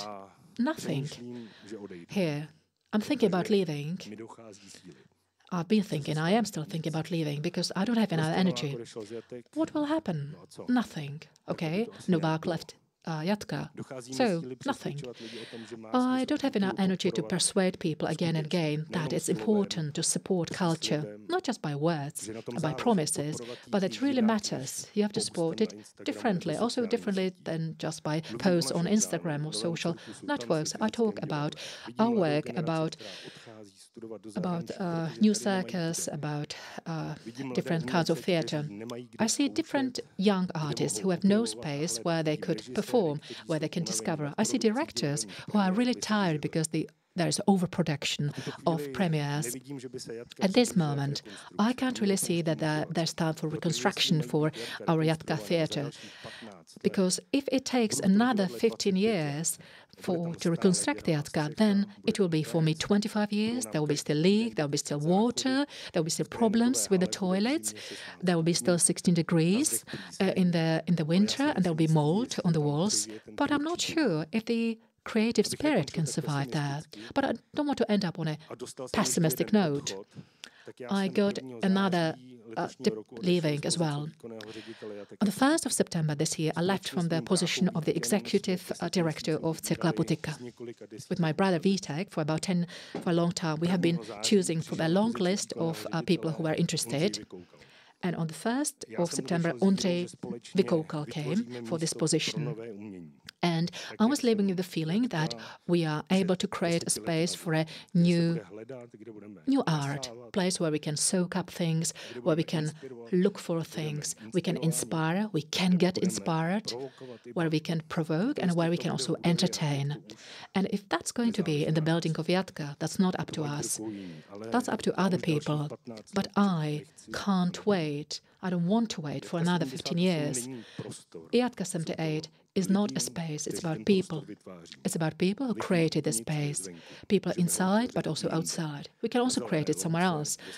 On a green field, in some old industrial building, somewhere outside. Somewhere where people are interested. But where that will be, that is a topic for other roundtable or a conference or another meeting. Thank you.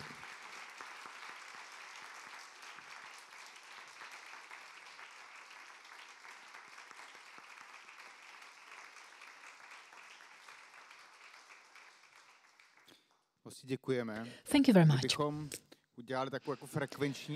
If we make kind of frequency analysis of your presentation, then the word leaving or departure used something like 60 or 70 times. Is it really so that you see leaving as something constant in your life, in your career, that you keep on leaving actually continuously? It sounds like it's really something very important in your existence, in your life. I was trying to look back into my artistic life, artistic career, how many times I had to leave, what it brought me. But the moment of leaving at the moment, as I see it, is completely different. And I can't compare it with anything I've experienced in those 43 years of my life.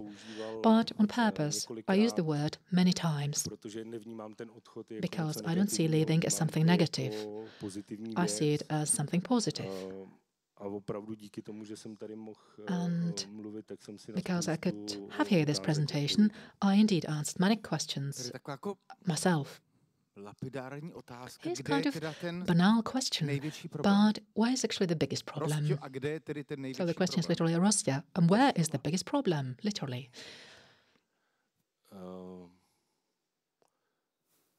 teď to vztáhnu jenom k jatkám. I will speak now only about jatka, not culture in general, because I think there are many more problems.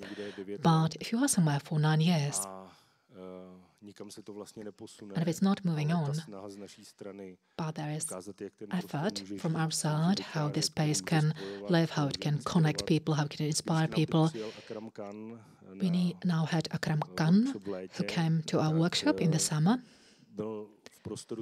He was in the space of the hall where there was raining and we were walking around with buckets. And he said, "This is fantastic. You have rain here inside. That's really great."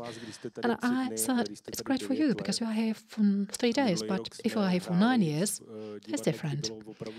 And last year, we really had a performance when there were just 16 degrees Celsius. There were people sitting with caps and with coats, and we had to apologize because we had no money to pay for the heating. And that's the thing that we really need to know. Shall we be here or not? That's the only thing I really need to know. And if we have funding for a couple of years, if someone appreciates the project, so at least please give us a contract for more years for the building, because we even offer that we could use some own funding to restore the building, and now I'm really losing energy. Already 2 times someone mentioned Dušan Pařízek, and you spoke about him as well. And here's maybe another question. Would you like to go abroad? Would you like to start working abroad? For example, for approximately 40% of our performances are played abroad. We are in Bucharest and Poland, in many other countries. I don't want to leave because the conditions here for creative work are excellent. We have so many great colleagues in different positions, different genres. I love creating here. I've never found a different place in the world where I could work in such a free way. I always find some problems, some barriers. And I think there are so many roundtables organized about culture, and I wish that these roundtables are changed into real life, so that we can create, so that we don't have to go abroad, so that students don't study at circus schools abroad, because here they have no possibility to study a certain genre. When we speak to Mrs. Maršíková and other people, we've been discussing this for about 12 years. We have offered it to many organizations so that we could have at least secondary school or a university in this field. And after all this, you really feel tired. Could you think of anything more positive before you leave from the sofa? Well, I chose these black clothes for today. Because the positive thing, that's what I mentioned in my presentation, was the perception of new talent. And I think we can always manage here in the Czech Republic. We have an amazing project in a space that is not for theatre, in very difficult conditions. And I think that's very, very positive. And I wish that we could create or make better conditions for new generations, for the people who come here and want to create. Thank you very much. So that was Rostya Novák.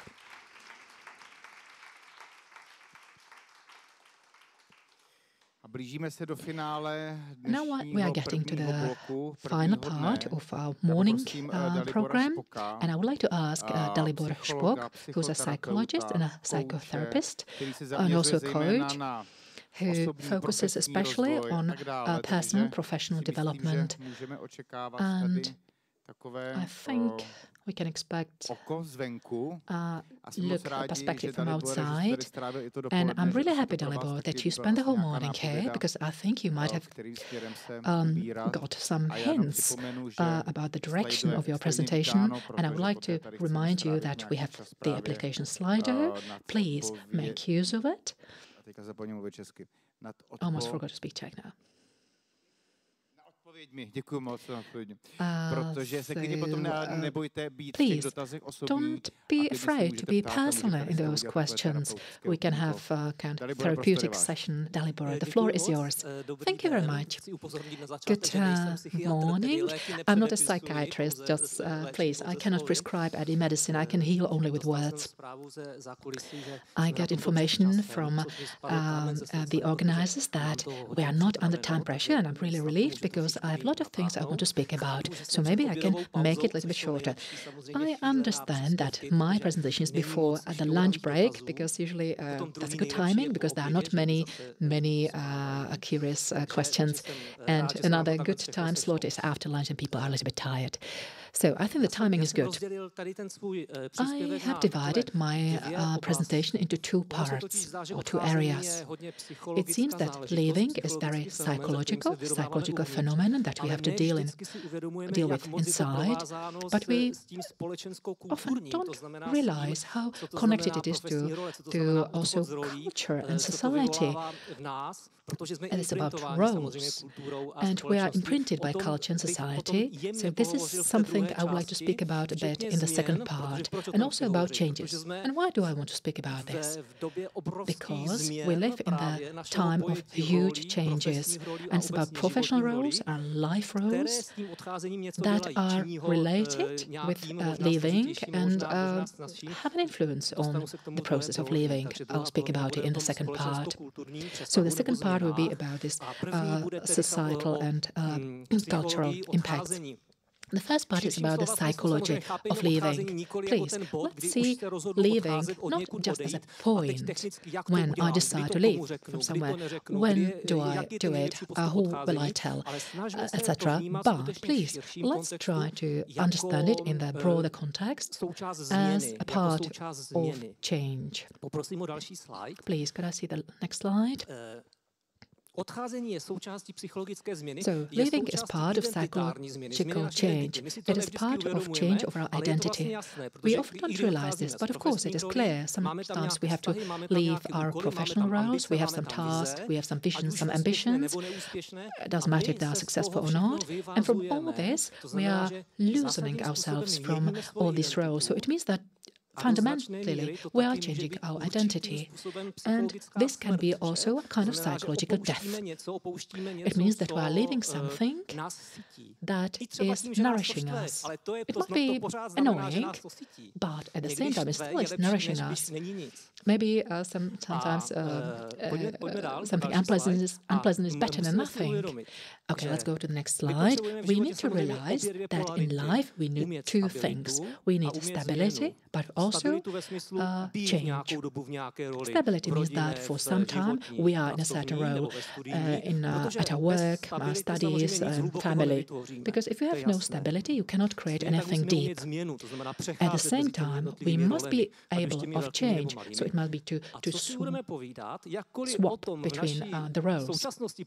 And these days we very often hear changes are important, everything is based on changes, we are living in time of big changes. But culturally, deep inside, this is not really imprinted. And stability is usually seen as more important than change. Stability is an element of security, something that is going on with the old times, because to be stable, to be the same, it meant a big element of security. These days, it's very often the opposite. If you don't change, also in economy, in business, very often it can mean kind of disaster. Adulthood. Let's realize how we define adulthood. When people are young, in their youth, they can experiment, they can go abroad. But when they come back, what happens? They should know what they want to do. They should know what kind of work they want to do. Usually we tolerate 2 or 3 different jobs, and especially they should have a stable adult life. That is a requirement for adulthood. Of course, it doesn't make sense. That should be changes. There should be periods of stability and periods of change. But in general, we still regard stability as something more important, more secure, more important. And then there's, for example, some young adults coming to me for therapy. There are people like about 28, 30, 35, so they don't have the stability yet. They are not sure what they want to do in life. And sometimes they don't have it. Why? Because they are not able to change. Because they want to have the stability, they want to fix it very quickly. So if you look at it, sometimes the ability to live in a good way is also to be means to be able of good psychological change. Let's go to the next slide, please. Já jsem vybral samozřejmě já to mám tady i dokonce. I have it here. Já jsem vybral několik mýtů nebo chyb, a number of myths or maybe mistakes that we make during important changes or thinking about important changes. Yeah? So what you can see here, all you see here, this is not giving you instructions how to do it, but these are mistakes. This is a selection of mistakes that I often see in my own life, but also I can see it in certain structures in the stories of my clients when they talk about their life. So if there are things that we think, this is the way we think, that changes are difficult for us, and it means that also leaving is difficult for us. It's too early, too late, too fast, too slow, etc. If you are interested in something, you can of course get back to it later. For example, one thing is, people don't talk much about changes. It's just announced. First, I should actually decide inside if I want a change, and then I should come, for example, as a manager, and I should just announce it. Ale to je zcela defektní wrong concept. Samozřejmě změna probíhá, protože change happens, because change is a process. I know it's a cliché, but it means that it takes time in time. It takes place in time. It's not one specific moment. It's not about pressing a button. It's not from changing from the feeling of I'm happy and I'm unhappy. No, it's a process in time. And during this time, we need to think about the change, or sometimes we need to write it down. That's what Rostya Novák spoke about. That's something that can facilitate it, not only to facilitate it, but go through the change in a better way. And to write things down means to think about it and to have a story. It's about the narrative aspect, so speaking about the change. So if you have change, so it's again about experience and talking about the experience. So, and how do we do that? Because we talk to other people. So, for example, in my surrounding, is there anybody I can talk about the change I want to make? Maybe I want to start talking about it. Is there someone who is neutral?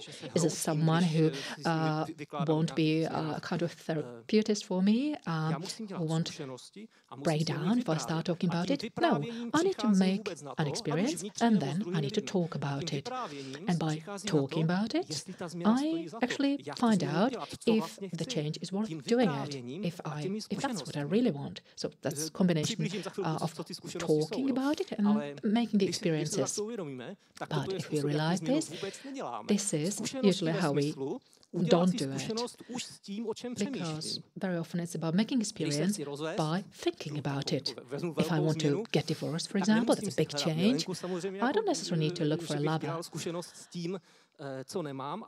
because I want to have an experience that I've never had. But at the beginning, it's good to think about it, to make a kind of experience with the possibility that is tempting to me. For example, want to go away for a weekend on my own, without my wife, and be somewhere. So maybe I probably need to have an experience, something that I want to have. It can confirm that that's what I want, or on the opposite, it can be something that I don't enjoy. So I need a kind of micro experience, and then I need someone to talk about it.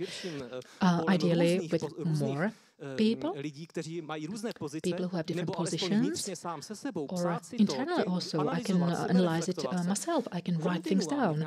So in time, and based on this, I can make a new decision. And again, I can reflect on that in the story, and by this circle, I can come gradually to a conclusion if I really want to make a change.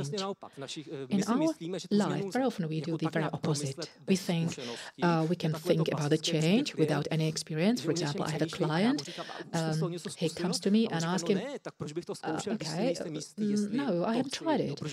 Why should I? Because I'm not sure if I want that. Why should I invest time and money? Maybe it would take me half a year. But this is the only way how to find out. And because we are not willing to invest this time and money, we are waiting for some mythical security, because very often there should be some security at the beginning, not at the end. So actually we are blocking the change by doing this. If we think about it, how people do that, for example, if you want to enter a monastery, they have a lot of knowledge, a lot of know-how, they have tradition of hundreds of years of selecting the candidates who are of good quality and which are not. The process is really good. First, it's about having conversation. Then, if you decide that you want to, and they decide that they want to have you, you go there for a weekend, then you go for a week, then you go for a month. And then there are some early promises. For example, you have a commitment for 1 year. So it goes gradually. So it's about actually a series of experiments that are enlarging. And you gradually find out more about the position, about the role. Nobody expects from you from the very beginning that you are completely sure if you want to enter the monastery or not. If we, that's here the third thing here on the slide. Security will show me what is right. No, by doing this, you are blocking yourself. And what does it mean if you go to the monastery just for a weekend? It means that the following week or month you spend outside of the monastery in a different life. And you have the ability to compare your experiences. So you compare different positions, different moments, and that's important in the process of decision-making. So what is not important is to make commitments and to have any security. So it's actually the very opposite than we think. Very often we want to have a certain security before we start doing things. So the decision is an act, not a process. If we don't know, we think it's a mistake or some disorder. Let's go now for a while to the next slide. I would like to elaborate on that. How is it with not knowing or with the security and the feeling of insecurity? There is psychological models about decision-making and about the process of changes. And there are so many of them. And I chose one which is quite comprehensible. Here you can see the different stages of the decision-making or of any change. It doesn't matter if it's a small change, a big change. We are now thinking about the changes of identity or changes of role or your career. But first, there's the stage of premeditation. It means that I think about it for a little bit. But it's not about a change that I should take. For example, my wife made me angry and I'm thinking, well, wouldn't it be better to be without her? So, if I'm not in this stage for a time that is long enough, and if I don't talk about it with other people, I don't have this narrative experience, then there's nothing I can get out of it.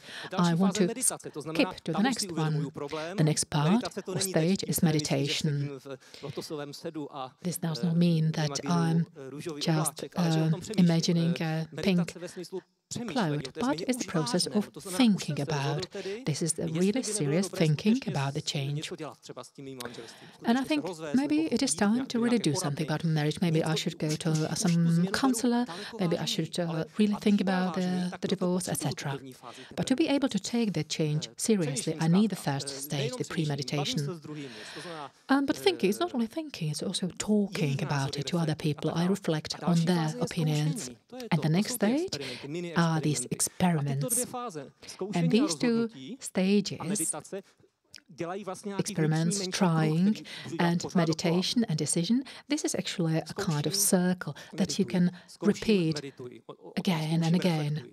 So you try, think, you meditate, you try and you meditate, and you only decide after you generate enough experience, not just information, but reflected experience, so something that I write down, something that I speak about, that I somehow process, so only then there is the moment for decision-making. And this is very often that we want to see at the very beginning, so shall I get divorced or not? That's the question, I'm not sure. And I want to start my decision-making by that. So only here is the stage for taking any decisions. And only here I'm able to decide if I do A or B. So not in the first stages, not in the meditation, not in the phase of the experiments. If I go to the monastery, I should really immerse in that weekend there to be able to compare then my experiences of ordinary life during the week. If I have this premeditation about the possibility of divorce, and then I go, for example, for a week or for a weekend to somewhere to the mountains, then I can get immersed in it. But what I definitely don't do is that mentally I would switch into the stage of decision-making. It's not that when I'm in the mountains then I would be thinking about shall I get divorced or not. So very often we block the change by being too fast with certain things. So there are different things, different types of experiences, going to the therapy, thinking about it, talking about it. So only in the stage of decision-making I really deal with this. And for taking a decision, you don't need a security. That's again a kind of myth. You need a certain level of security, but not 100%. Where do you generate this 90% or almost never 100% security? It's only at the very end. It's when we reflect on what we have done. And it's not possible earlier. I know we would love to have it earlier, but if we are going to want it at any cost, then we will be blocking ourselves. So only here I decide to leave in the stage of implementation, or I go maybe to the counseling center. So maybe I take the decision in small steps, and then in the end I can reflect on what I have done. Was it good? Was it wrong? And again, I can get at the very beginning of this circle, because this is not linear, but it's more a circular process. We can get back to it, but please, let's go back one slide. Please. Yes. And here, this statement, if you don't know, it is a mistake or a disorder. So we can see in the whole process of decision-making, only in the stage of real decision, it's okay not to know. Actually, that's something that could be an engine for us to try the different possibilities. For example, if I'm in the nature, oh, this is great, maybe I want to stay here. This is not a paralysis. This is great. Our mind is not about having 4 different mental states at the same time. Of course, if I'm in the nature and I'm enthusiastic there, and for example, then I have a different experience somewhere else, in a different environment, then I'm happy there. But if I could experience all these senses at the same time, that would be schizophrenic. That would not be normal. It's good to have one alternative one day, another one another day. This is part of the decision-making process. And only much later, there is the decision. So, what will I do about it? So one day I'm enthusiastic about option A, the other day about option B. But if I do this, if I keep on being enthusiastic about different alternatives, different days, then there will come some decision. Only at this stage, very often I don't dare to be in these specific roles and take the decisions. And very often, also when we leave, when we decide to leave, of course, it's not easy. Very often it's a kind of psychological death, because we get ourselves from certain identities, certain relations, then I have to change my role and my identity.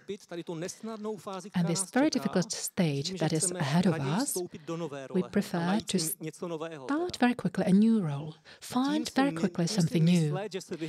And by that, we think that by doing this, we can avoid the suffering. But this is not possible. The same way like we cannot avoid death. This is very dangerous. We can do it with a car, for example. If you buy a new car, you can keep your old car and you just switch and you start using the new one when you have it. But with your identity, with psychological identities, you cannot do this. Because if you are not willing to get into this period of no time, in the stage where I don't know, where there's the old identity collapsing, then it means that you have different parts of identity that someone else represents for me, my team or my wife or whoever. For example, if I get divorced and I have a new lover and someone I want to get married to, how can I be sure? As according to the models, ideally it should be.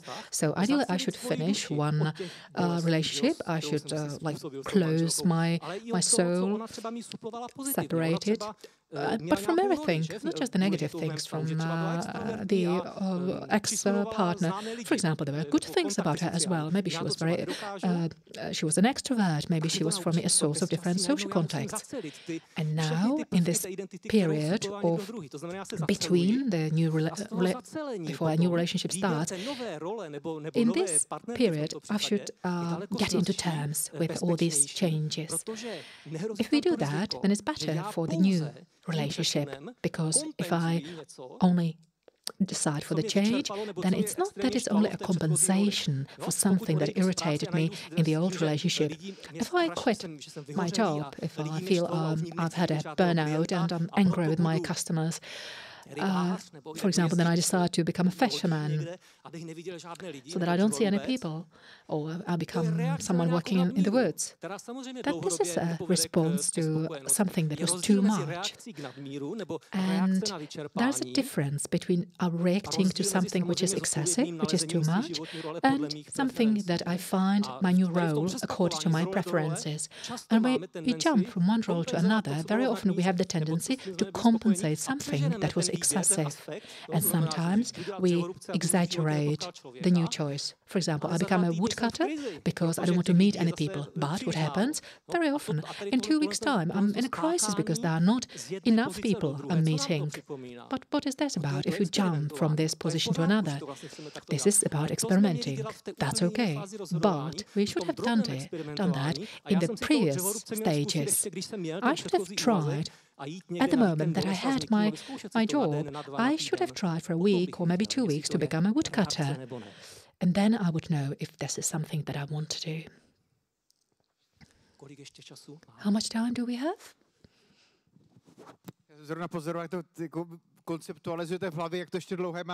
I was just wondering actually how long your presentation should be.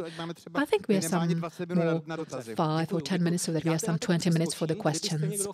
Okay, I will now go further on. If you want to, of course, we can get back once again. Okay, and this is the next slide. This is something we are skipping. So this is about the techniques of leaving. And very often people make mistakes because we don't do that often. And we can get back to it later. Very often it's too long, too short, people burn bridges, people are trying to look for sense. Did it make sense when we left? But that's not good, because of course if you decide to leave, you concentrate on that. If you want to ask yourself what kind of sense it had, what I did before, you have to do it later. But okay, as I said, we can get back to this later if we have time. I would like to get to something different, a vision. I'm sure that we are getting to. We are now talking about the cultural, societal part. This is why we have these huge problems with leaving. Why our history, our past, hasn't learned us this, hasn't taught us this. Why isn't this a common thing? Why isn't it common as like, applying for a job? I think we live in a time of big changes. I think for our generation it won't be that dramatic, but for the coming generation it will be even more topical. And we're getting the so-called fluid individuality. I will explain what I mean by this. So let's go a bit further. So the next slide again. Yeah. If we have time, but unfortunately we don't have it, we might go back to the history. This is when we think of the history of mankind and history of culture. When you think about societal constructs. So in antiquity and also in the Middle Ages, it was about your status, about certain societal groups. And it was very difficult to leave that group. So you were either clergy or you were aristocracy, etc. Then in the 17th, 18th century, there were many roles. There were different things that were happening, and there was a new definition of a role. Role was professional, in the marriage, so kind of life role. If you were someone you were a peasant living in the countryside or living in the city, and suddenly people got more roles. And in the 20th century, or even today, that's how we present ourselves. So if people ask us, could you tell something about yourself? Then we speak about the roles. I say, I'm a father, I'm a psychologist, etc. So this is a construct of modernism of the 18th up to the 20th century. I think it's becoming weaker. I don't think it's the end of the roles anyway. The role of modernity, that was so present in the 20th century, there were not so many of these roles. Maybe we had 5, 6, 7 of these roles. And they were easy to remember, and it was a big source of identity for us. Why? Because these roles were stable, very often for a whole life. If you think of your profession, for example, not to be someone working in the theatre, but become a driver. That wasn't common in the past. It was a possibility, but usually just once a life, but not 3 times, 4 times, 5 times, as young people these days will do. That didn't exist. It would be also suicide, societal suicide. So the roles were stable. There was a limited low amount of these roles, and they were predictable. So if you are a doctor, what does it mean? It means you have to follow certain studies, you will have certain salary. It is a way how to forecast or predict your life. So it is something bringing security. And so we only chose that role, and we were trying to fulfill it. And everybody understood what it was. I knew what it means if you are a doctor, and all the people around me knew it. And this is, again, something that might be a problem yourself. If people ask you today, if they ask you, for example, can you write something about choosing a school for people who are now 14 or 15 years old? How should they look for an occupation? And I say, well, this is not for adolescents at the moment. It's for later. Because these roles that there were, for example, in the 60s, in the 80s, so that was quite limited, actually. So all the jobs, so you were a nurse, you were an actor, you were a teacher, etc.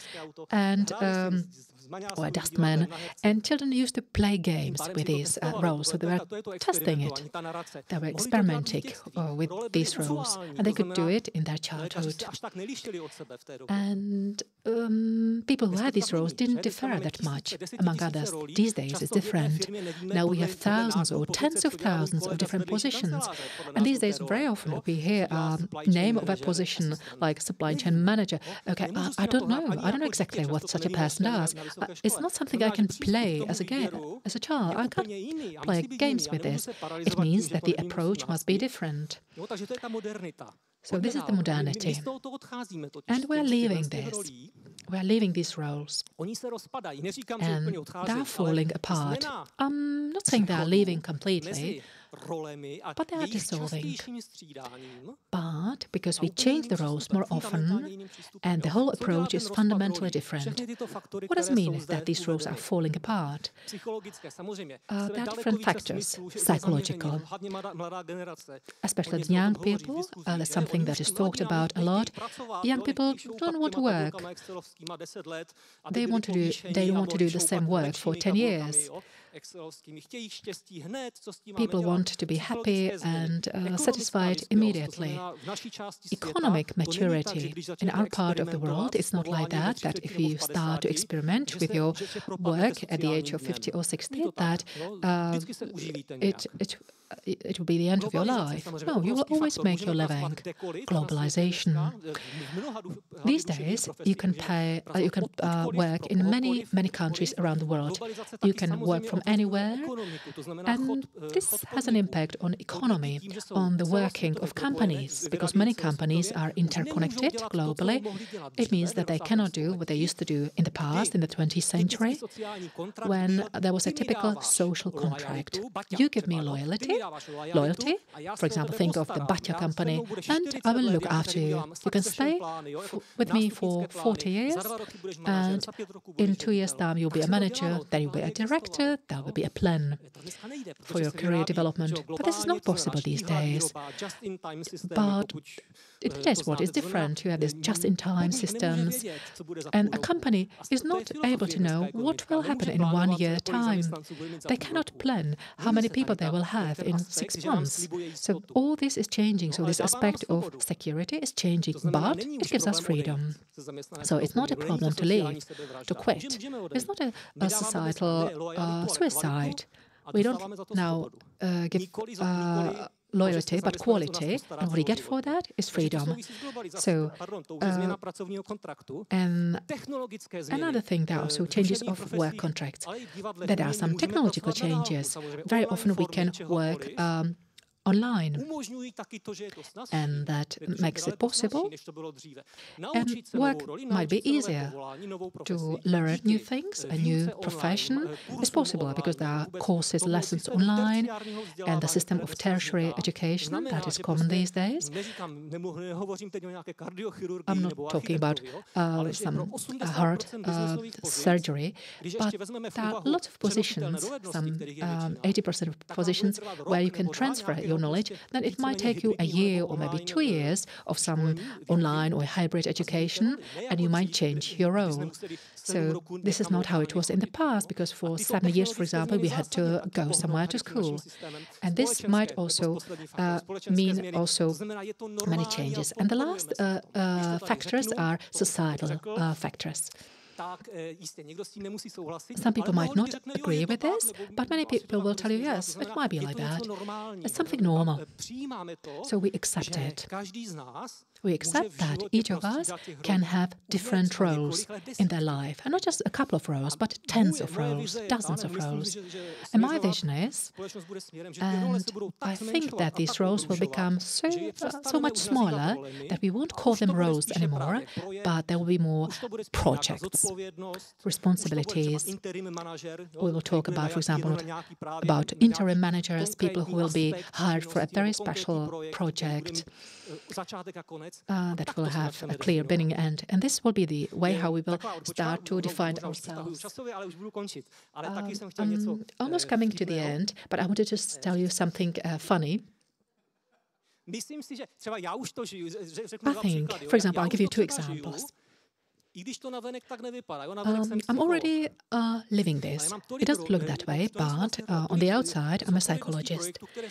But there are so many projects that I decide to be responsible for because I'm a freelancer, that I don't announce that. I don't tell it to anybody that I'm going to have a smaller amount of clients, or now for about 6 months I'm not going to do something that I'm busy with. No, I don't tell it to anybody. So these small leavings or departures from my, let's say, identities, I do continuously. It depends on my mood. It depends what is convenient for me at that moment. And I don't have to do them haphazardly. This is about connecting, interconnecting of the different roles. I don't have to say I'm not going to accept any clients because, for example, I do online consulting, so I don't have to pay for an office. If I have only 5 clients a week, then it doesn't make sense. But if I work online, again, this is about the technological factors. I can afford to have just 5 clients a week, and I don't have to tell anybody. So this change will bring that we all the time will be in a kind of fluid change internally, but we won't have to announce that to the world. And the second example, and I will wrap up after this, that is a real example. This is a friend of mine. I hope he wouldn't mind when I mention him. He's an actor. He's started in a big theatre, actually, in the National. I'll just cut it short so that you can see the difference. He had different roles in his life, and it was not easy. It was a process of looking for his new roles. Today, okay, I'll be anonymous so that it cannot be used against him, so I will add some things a little bit. I'll just change some of the positions.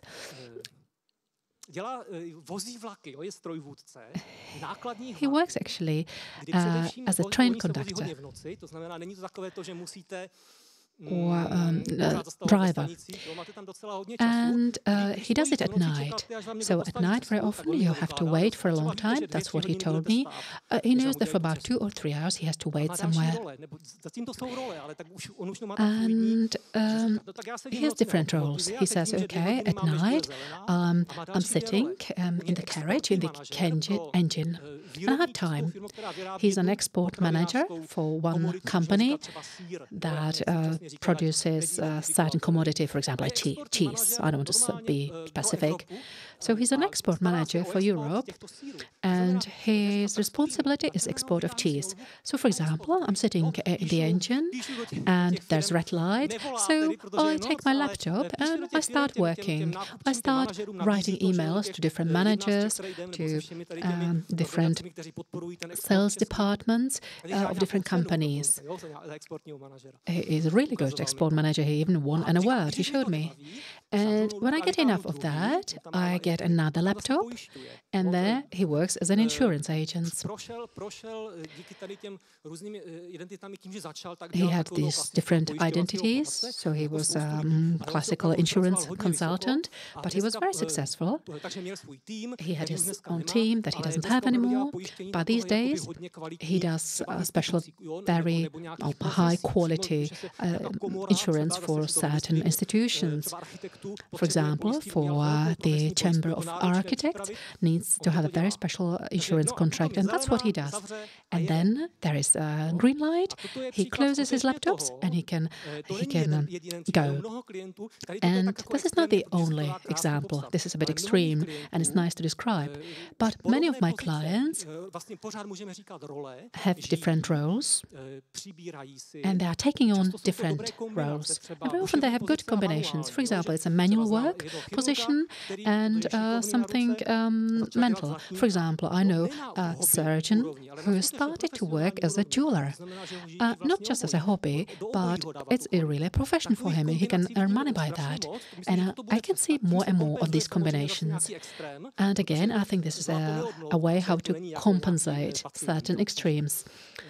Working with goat is easier than to work with some difficult patients. So it is about compensation, and at the same time it is about interconnecting different roles. And especially in positions where you have to work mentally, then I think it will go in further. And these roles will be that interconnected that we will choose very specific projects, very specific activities. And it will be easier to combine in our soul according to our preferences. And what will it bring, or what it should bring, would be bigger enjoyment and bigger happiness. Because then it shouldn't be hard for us to be a manager, someone who is responsible for everything, and then I want to do other projects. It should be, and technologically and also legislature enables this. But okay, it's not perfect yet, but it's getting closer to a better future. So yes, I will be manager, but I will be responsible responsible only for certain parts of projects.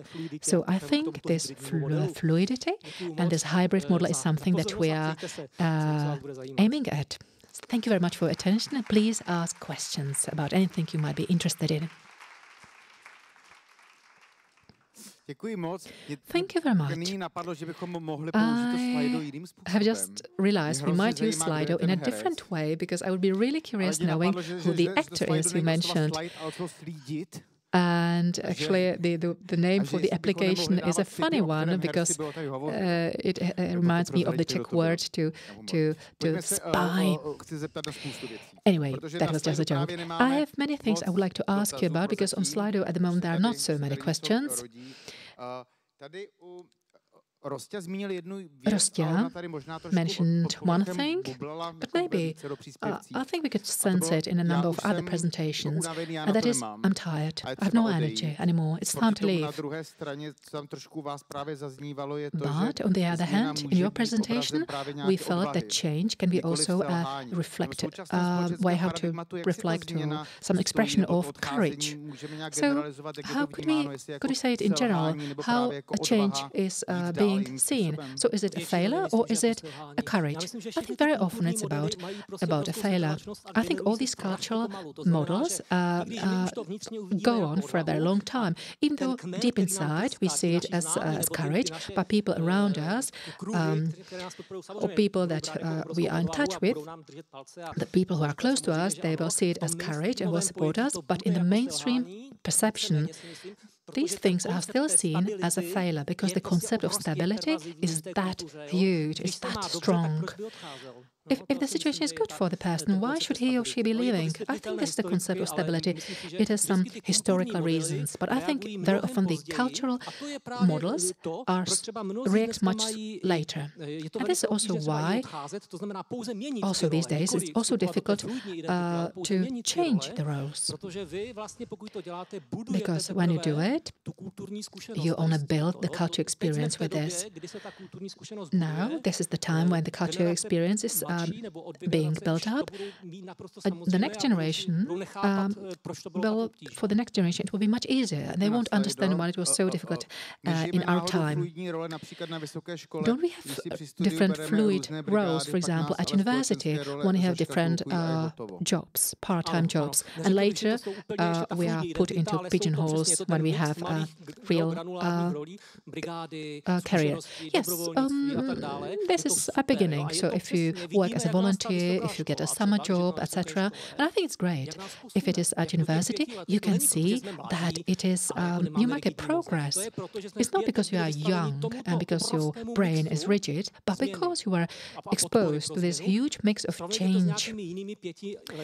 Try to compare it to the age between 40 and 50 or 50 and 60. There won't be that many changes. I'm not suggesting that it's always necessary, but very often it is also has to do with the environment. And I think the environment of the university is made for this, is ideal for this. Your friend who works in the driver of the engine, how is he doing with this? How is he coping? And what was the question exactly? How does he deal with his status? Can Peter, the person who is asking the question, can he maybe elaborate on his question? Well, my question is, how is he coping with this? Because I think it can be quite hard. It looks funny that he stops at the red light and he has these two laptops, and it sounds almost ideal, but I think many people don't have the possibility to be in this ideal mode. People have to change places, they have to run somewhere, etc. I think my friend is coping really well. well. He's 45 at the moment, and he's working on this model for about 16 years. So it's not a sudden change. He's building on that. He's working on his change continuously. That's as I was speaking about it in my presentation. 10 years ago, he didn't know that he would end up like this, but he's all the time open to changes and to experiments and to trying things out. So there was a period that he concentrated on insurance work. He also wanted to be a pilot. He also had a plane. So he was trying out things and he was testing himself in these different roles. But of course, during that time, he also had to earn money and he was successful. But the testing was not the main objective of his life. But this is something we are not so good at, because you can do this testing and try things out along with your normal life. And indeed, this was his choice in the long term. And there are positions where it is possible. But you're right, maybe in 90% of other positions, it wouldn't be possible. But he found it specifically so that it was possible for him to combine these three positions. And does he have also certain talents that that is good for this time? Do you think you have to have special talents, or is it something cultural? Yes, I think it's more cultural. The way I think about it is, for example, some people complain to me because they have too many roles.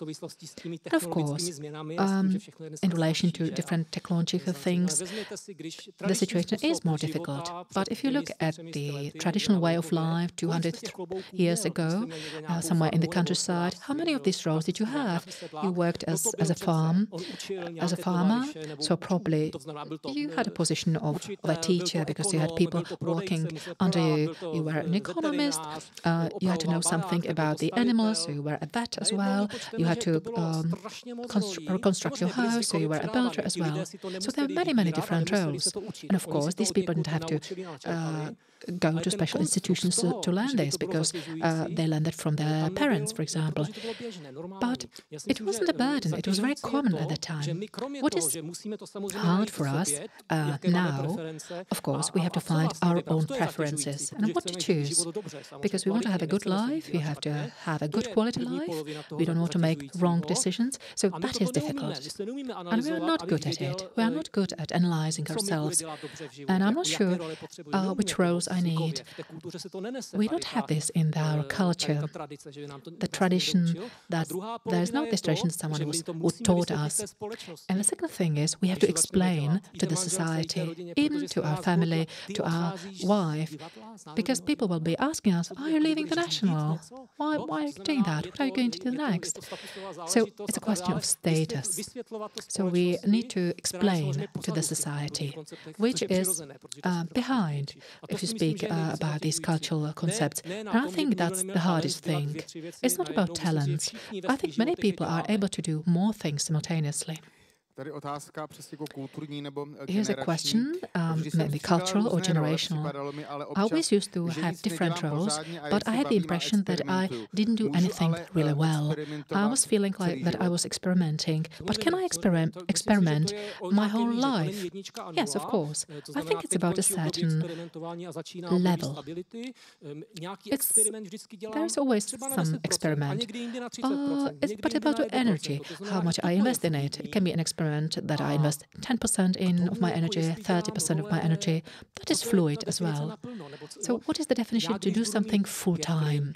If I have 5 clients a week, I have many projects. I have many different projects. So one is, for example, individual consultation. So I have 5, some of my colleagues have 30 of these consultations, but doesn't mean that the quality of my work as a psychologist is better if I have 30 clients a week. Well, it's possible if the level is too low, for example, if I have fewer than 5 clients, then of course some of my skills, of my competences might deteriorate. But I think there is some very broad bend, I would say. There is no link between quality and quantity. Why we need certain Quantity is because we are programmed to have that. There are some prescriptions.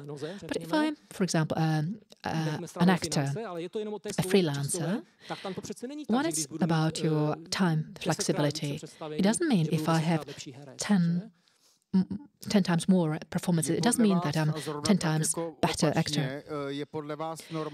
According to you, do you think it's normal to stay in one position for 25 years? I think the person means that if it's morally okay to be in some managerial position. So is it normal and is it morally okay to stay on for this long? I can't answer this question because I think it's really individual. It's very much about the personality, about how flexible the person can be. Probably we can sense that it won't be that functional for the changes that are necessary. The best change usually happens if someone new comes. But I don't want to say that there will be no world of roles, there will be no end, and that there will be only fluid roles. No, I think there will be a kind of competition. It will be up to us to choose what we want to. You won't be forced to have fluid identity. Of course, also in the future there will be surgeons who will have their position for the whole life, but it will be their decision, their choice. But it won't be a mainstream way how to spend your career life. So if it's someone's decision, it's possible, but it's hard for me to comment on this. I can imagine that you have a position where someone can be and will do his or her work well. But at a certain moment, it might be that the person realizes he or she needs to leave. So everything has its stages. Speaking about the changes, in the last question, I will just go back to leaving. Do you think that it should be part of the managerial mission or vision to also set the moment of leaving, when and why I should, in a certain company, for example, leave? Well, it doesn't have to be there at the very beginning.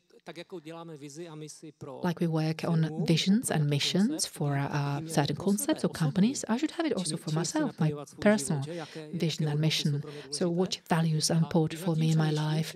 And when I think about it, I think Mrs. Kreutzmanová mentioned that she has no time for the strategic thinking. And strategic thinking about our own life, that is something that we can't find time for.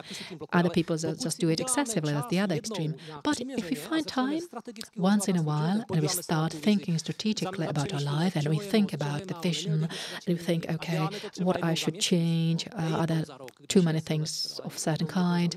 Maybe we do it just once a month. Then I have to know, after a certain period of time, I was talking here about this difficult process. It doesn't mean that I have this process in my head, but if I keep on coming back continually to something, then I must know, okay, this is something I was asking myself last month, I was thinking about it. And from this self-reflection, from this strategic thinking about my own life, at a certain moment, I should realize that I need to leave that role or diminish it or change it. So I think it has to do a lot with thinking about your own life. Dalibor, thank you so much. And please, could you applaud for Dalibor? So, my friends, now our lunch break is starting and I will meet you at 2 o'clock in the second part of the program and we'll be talking about leaving again. Thank you and enjoy your meal. And the meal will be served here. Thank you.